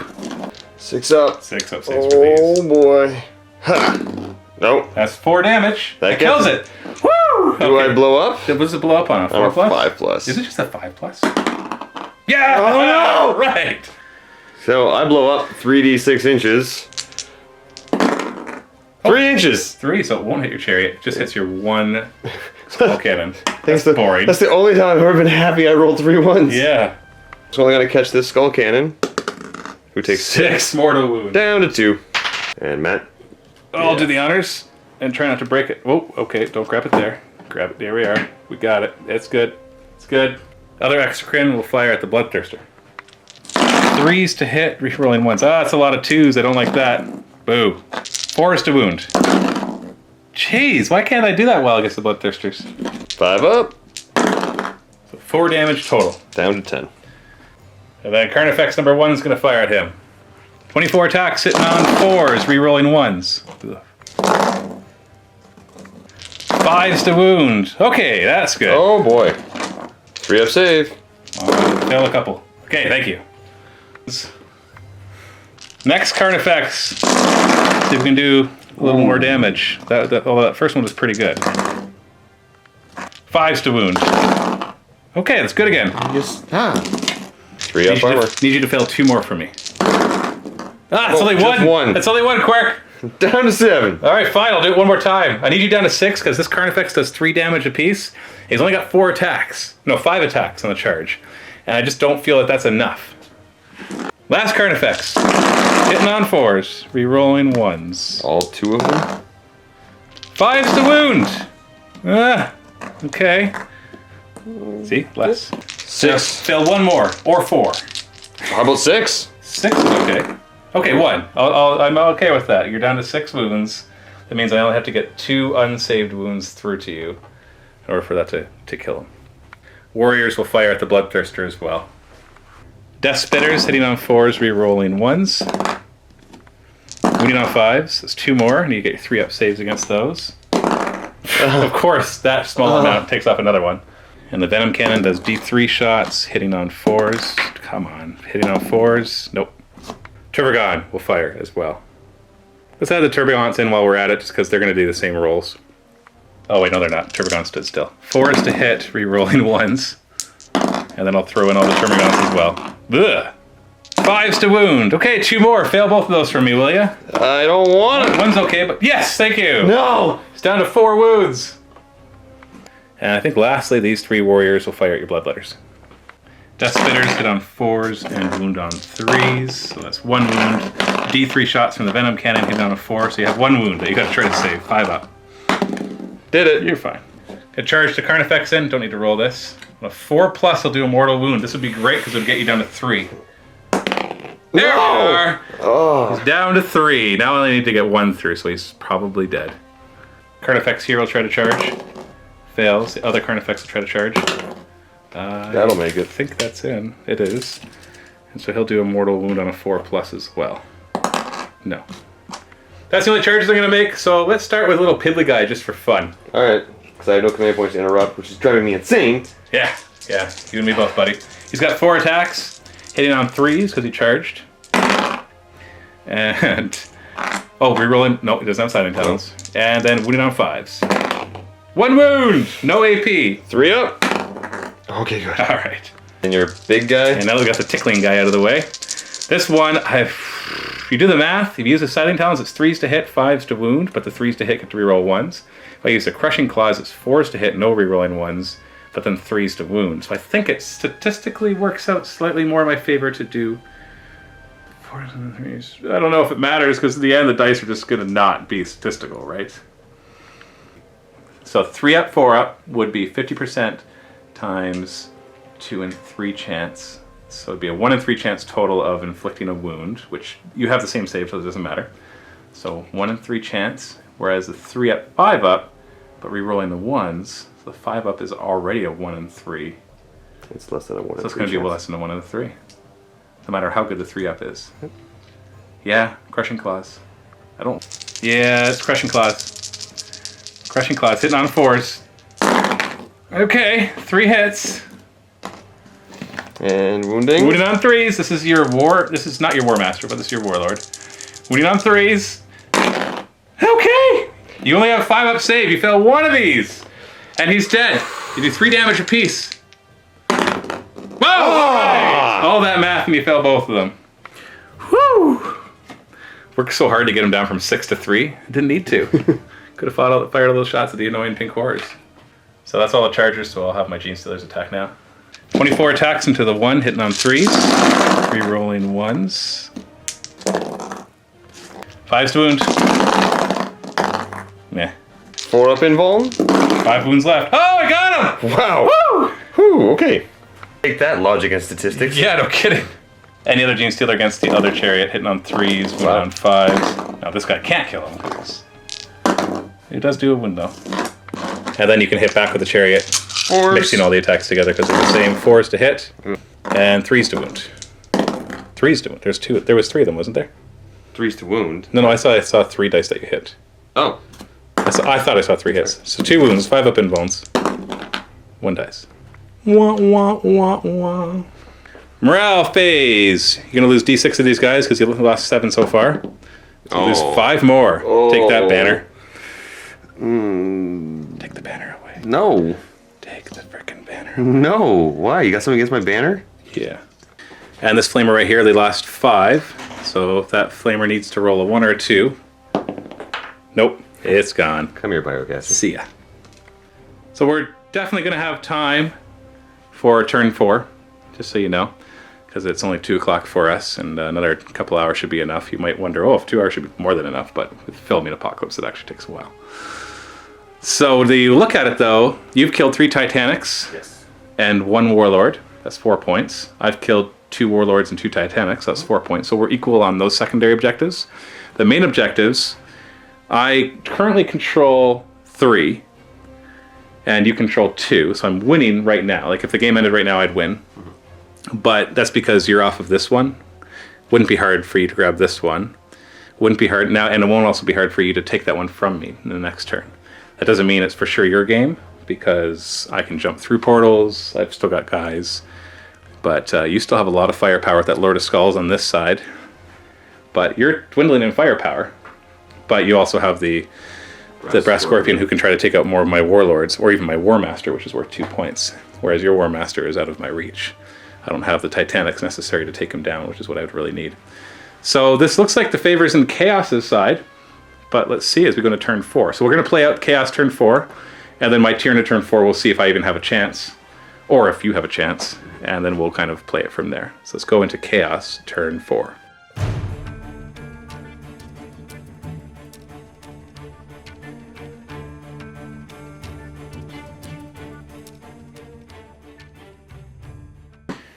Vampiric Storms. We still have the Warp Ebb in place, so apparently I'm nullifying the warp here. What's the next one? Warp Tunnel. Select any friendly non-vehicle unit that is not locked in combat and remove it from the board. Set it up anywhere on the battlefield, we'll say on either table. Is more than 9 inches from enemy models, but it can't move. And counts as having moved. Grabbing this unit of Plague Bearers. I'm just gonna plop them all right around here. Yeah, grab that objective. So last movement phase. This is definitely the last turn, though. Yes. No matter what, this is the last turn. Just gonna take all these blood letters and move them around. And then Lord of Skulls is gonna shimmy on forward and take care of that tier duel. Yeah, I want another Titanic point. Yeah. Let's take this burning chariot and it's going to fall back and fly over the unit to right here. Let's go ahead and move the pink horrors up just a bit. By just a bit, I mean as far as they can go. Without advancing. So you're not going to grab that objective, you're just going to shoot me off. I'm going to try and shoot you off a bit. If anybody survives, then I'll charge you and stand on the objective. Demon Princess Inch, gonna dump down to here. Unit of pink horrors are just going to start walking this way. Just a little. This unit will advance. Going 9. You're trying to block me off from getting towards objectives? That is the plan. Yep. I can conga line it this way to block you. Over here, let's get the great unclean one to Finally get some action. finally do something. You're gonna move right there, bud. And something of pasts. Changer of paths. Changer of paths is gonna jump over there. Fiends gonna just get within instant charge range. And so will the demonettes. And this big block, what are they going to do? Well, let's take this demon prince and get him right up in your grill. Boom, right there. So he's gonna move up to there. I forgot I have an extra inch of movement around everybody, so let's take Nurgle. on Nurgle. Sorry, Epidemus. Epidemus is at 3, so I've got a couple bonuses here and there. So I'm gonna start moving everybody up. Just start moving up, boys. And then And the other group, what are they doing? Yeah. Bubble wrap, the warp gate. This is our warp gate. But you cannot have it.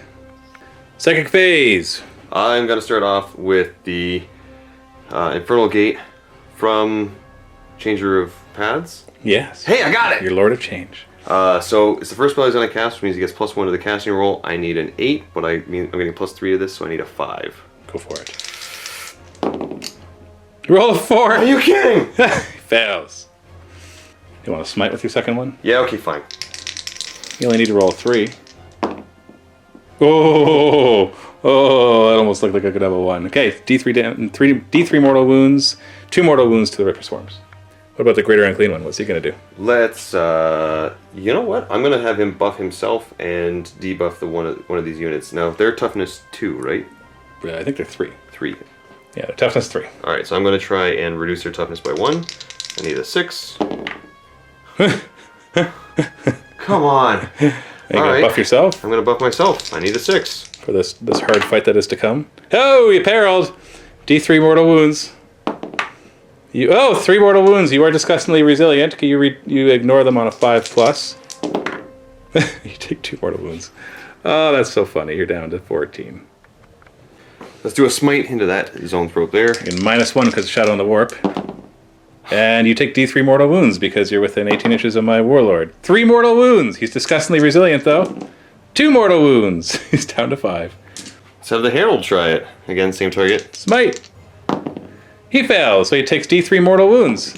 Is he disgustingly resilient? Yeah. 3 mortal wounds. Okay, 2 wounds. Let's try and throw a smite here into that Ripper Swarm. Okay. Hey, you got got it. one. Okay, I was going to say you might be within 18 inches, but you rolled a 6, so it doesn't matter. D3. 1 mortal wound. Smite. Demon spite. Demon spite. Smite. Smite him.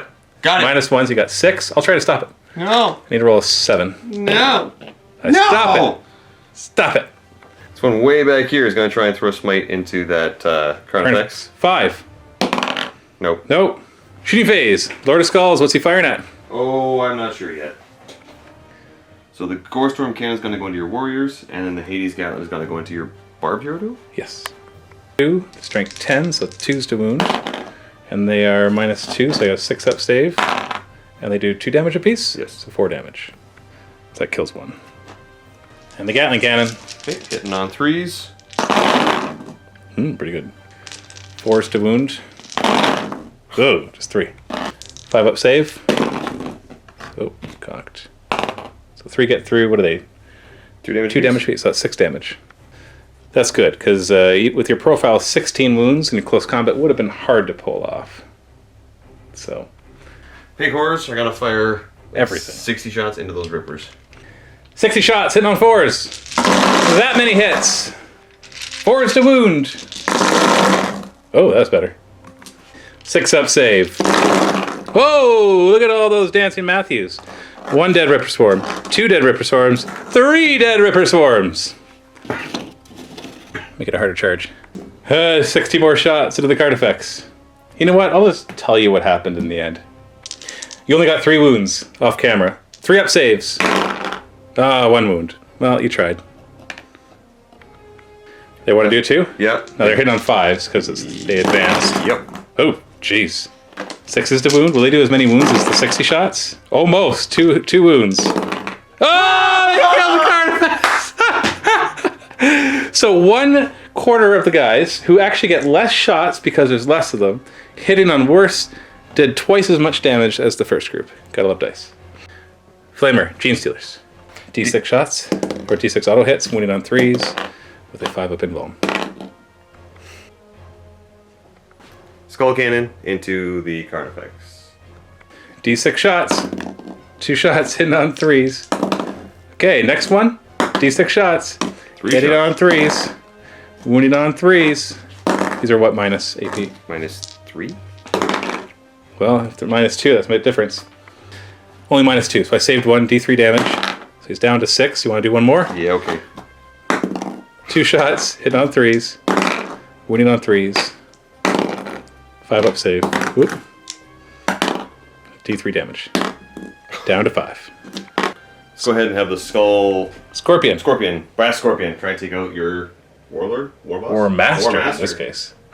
Soul Shatter Bombard. D6 shots. Ooh, only 2. Hitting on 3s. Okay, but at a strength 12, so 3s to wound. Oh! Okay. And the Scorpion Cannon hitting on 3s. Ugh. Wounding on 5s. Oh, you're not going to kill him. Not with this guy, at least. And 4 up invuln. Okay, still does 2 damage, though. So he's down to 1. Although, no, he got his Catalyst off, didn't he? It was the other one that didn't. So 5 up. Oh, yeah, he's down to 1. Charges. The Great Unclean One is going to charge the Gargoyles as well as the Ripper Swarm. So much dice for me to roll. Do I bother? They have 4 shots each. Ooh. But they're strength 2. So you're hitting on 6s, wounding on 6s. Yeah. I don't want to just charge in. You're in. Boom. And the other one? Also charging in. You're leaving the objective? I'm still within 6. Oh, I have to be within 3. I'll stay 3. there. I will stay right there. Okay, you can still charge. No, Go I'm ahead and good. charge. I'm All right. good. Okay. Leg Bears here are going to charge the Zoanthrope as well as your Swarm Lord. Okay, no Overwatch. 5. They'll make it. Technically it's a 6 because I have the Musician, so. La-di-da. Di-da-di-da-di-da. You get it? I I get it. I get it. La-di-da-di-da-di-da-di-da.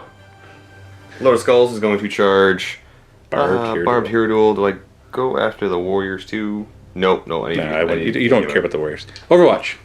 12 shots. Hit on 6s. 2 Dancing Matthews. Wounding on, what's he, 8? 4s.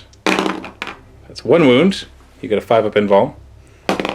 Nope. You take D3 damage. 2. You can't fail this charge. You're down to 13 wounds. Kill him though, because I can actually hit you back pretty hard. Pink Horrors are going to charge that Ripper Swarm. Do you want to Overwatch? There's only 6-inch range for the Overwatch. Oh, I don't think so. I Okay, think you're I'm in. All right. So just go ahead and go in there. Demon Prince into your Gene Stealer squad. I don't have anything but double 1s. Ooh, yeah, 3 inches, because we measure from there to here. That's within That's an 3 inch. Yeah. Bloodletters charging. Just the Hormagaunts? Sure. Go ahead, just push them in. Yay! Oh, I could have gone so much further. Yay! Let's go for a long charge. I'm gonna see if the Demon Prince of Nurgle can make it to within an inch of that zone throat. Yep. Sweet. Yeah, we don't even measure it. 10 is definitely in. Right there. Let's get the demon that's charging your Hive Siren. Overwatch. D6 shots from the Balethorn cannon. 4. Hitting on 6s. Nope. And the Devours. 3 hits. And 3 wounds. You get a 5-up save against those. 1 dies. And your charge distance is in. I'm assuming your fiends are going in too? Yes, they are. Alright, everybody's in. It's a party. Demon Prince is going to try to finish off that zone throat. Yeah. So hitting on 3s. Not 2s? Oh, 2s, yeah, sorry. I was going to say Demon Prince is hit on 2s. Good thing. Whew. And the wounding on 3s. 3 up involves. Please fail one of these. Nope. Zone throat stays alive, which keeps more of your plague bearers off my Swarmlord. So that's what you want to do next? Yep. And you're keeping these guys at the back, right? Yes. So you can put 4 of them onto the Swarmlord then. Alright. So hitting on 4s. Any rerolls here? Rerolling 1s, so nope. And then, what, are you wounding on 5s? I'm strength 5. So wounding on 5s, but you get to reroll it. Yes. Nothing. I've only got 1 wound left. Got a 3-up invuln now. Oh, come on, dice.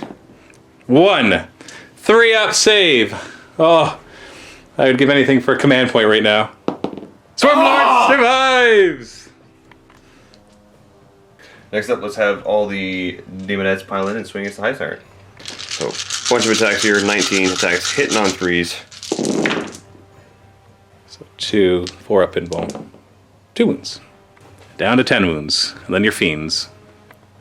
The fiends, what's this first one? Their claws? Yeah, and hitting on 3s. Whoa, Okay. nice. Hey, only 1, 4-up invuln. Not save, so it does 2 damage? Yep. It's down to 8. Barbed Tails, hitting on 3s. Those ones are strength user as well, Yeah. so 5 to wound. 1 wound, 4-up invuln. Nope, but those do D3 damage. 1. Lord of Skulls has 10 wounds to get through for the Barbed Hero duel. Should be able to do it. Smashing down, hitting on 3s. Ah! Okay, it's okay. You got 2. You need both of them. Your on strength, 2s. your strength 20, so we on 2s. Okay, and I don't think I got a save. -4. That's 12 damage. You killed him. Oh, good. And okay, no matter if he does a frenzy or anything of 1, it's definitely not going to work. I killed him. That's all my Titanics. Your bloodletters kill my Hormagaunts. Do you want to pile into my warriors? No. No? No, I want you to charge them. Okay. Okay. Then 4 attacks in the Demon Prince into the Gene Stealers, hitting on 2s. Hitting on 3s, he has the axe, so he's -1 to hit. Okay, 3s to hit. And then what? The axe gives him higher strength, Strength 8. so 2s to wound. With 5-up invulns. So 4 die. You know what? I'm going to keep the ones...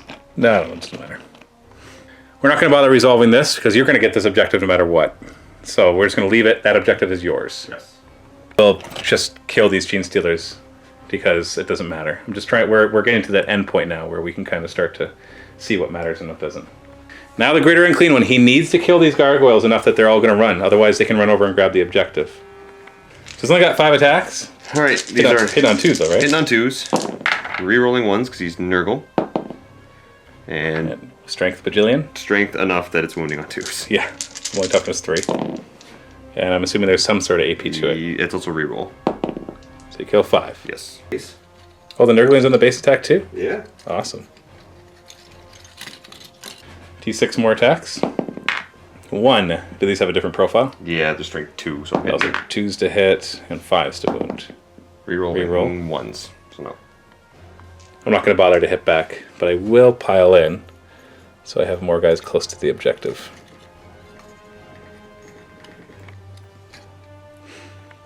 And I'm not worried about hitting back with the Swarmlord of the Zone Throat because I can just back them out of combat and it won't be a risk. Morale phase, I'll lose D6 gargoyles because they lost 5 and their leadership is 5, so that's 6 of them. You guys. So that's your turn 4. Yes. Nice and quick. So my turn 4. Let me take a look at it. Let's see what the Empiric Storm table does first. Pyrrhic Storm says breach. Somebody's either I'm gonna kill one of your bloodthirsters. Oh, this actually could matter. I could kill your. So basically, we're gonna roll off. Whoever wins. If you win, you get a bloodthirster, Lord of Change, or whatever. If I win, I eliminate one of your greater demons. I only have 2. I know. That could be your War Master. Oh no! Grab a die.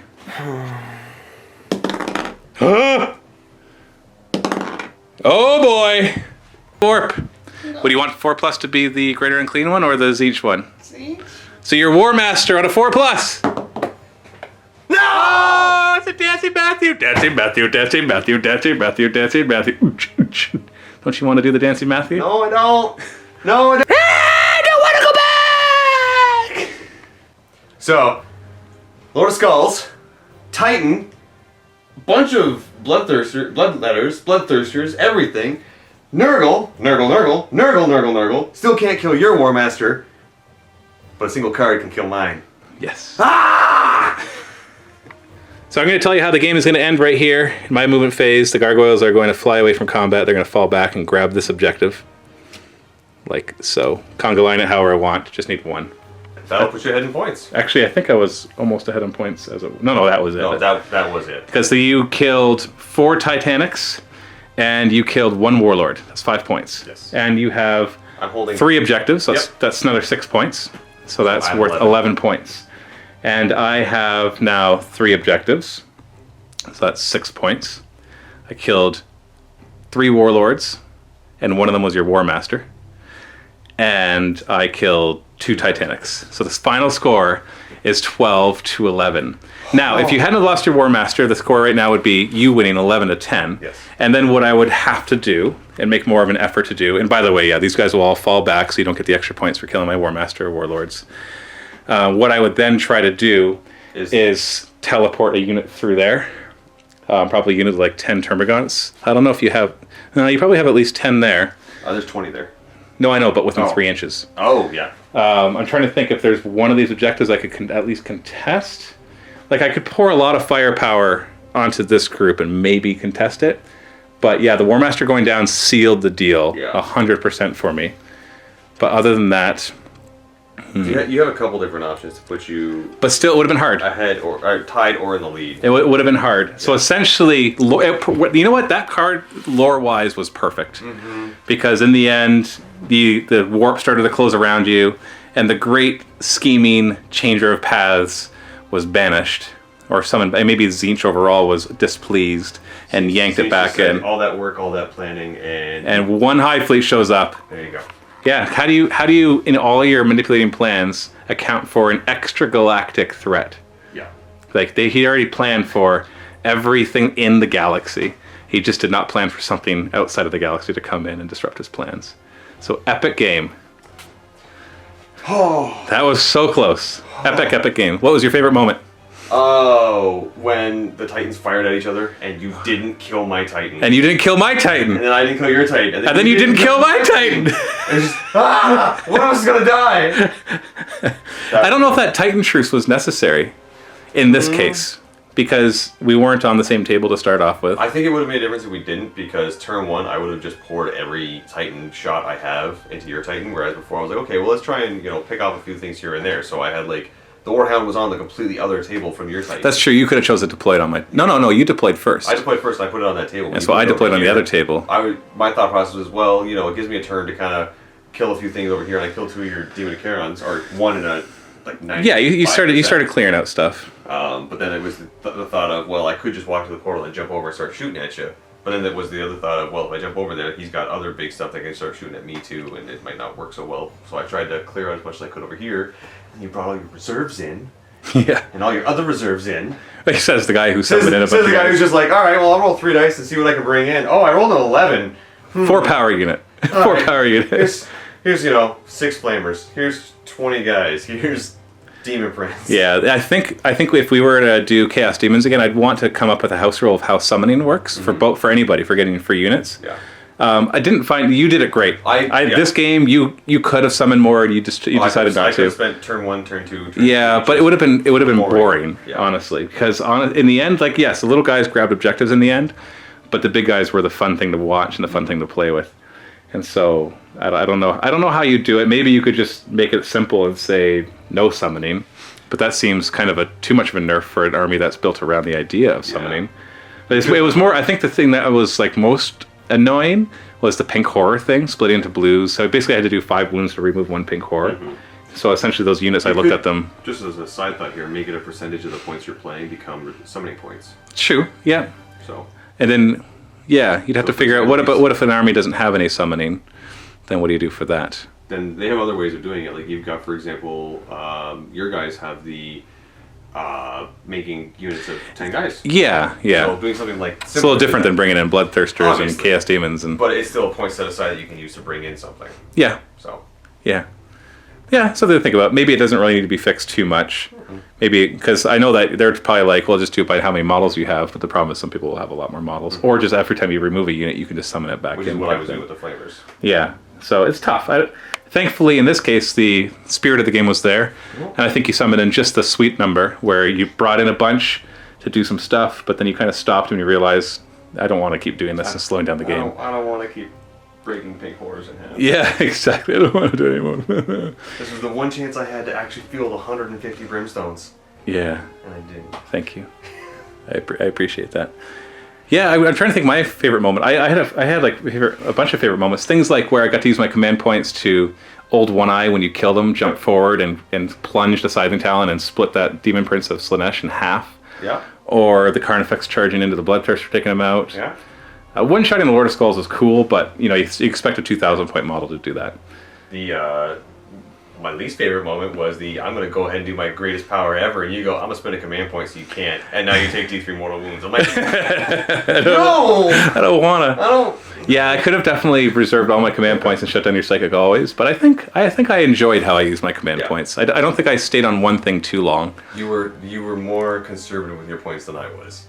Yeah, but opposed to throw 10 away so I can deep strike everything. Yeah, well, and also it was more like I didn't want to do the same thing too many times. Like I think I used the Kronos power like 3 times maybe in the entire game, and other than that, I was trying to see all the other cool Tyranid stuff, and I did actually. There's a lot of neat Tyranid stuff. Like I know there's a few that you left out, like the bringing back Gene Stealers and stuff. I know it's only like 5 Gene Stealers for 3 command points. Yeah. It's more like the 2 command point one, bring back entire units of Termagants, Hormagaunts, and Gargoyles, but I don't want to do that already. Those are the things I don't want to play with in Apocalypse. Like, they look cool swarming the table, but they're the most annoying thing to actually play with. Yeah. But, yeah, no, it was great. Scenario worked out really well. I think thematically the game went perfect. Yep. And the Hive Fleet Kronos has managed to shut down the warp portals. The decades, maybe centuries-long plot of the Changer of Paths has been frustrated. It has been banished back to the lower part of the warp to brood over its disappointment. And basically, it's just a piece of Tzeentch, right? Yeah. So Tzeentch has been frustrated and is trying to figure out how to now deal with a new threat, which is the Hive Fleet Kronos. And who knows if that adaptation starts to go into other Hive Fleets, just how nasty that could become. Please no. Yeah, no kidding. Please no. Thank you so much for watching. Happy wargaming. Bye, guys.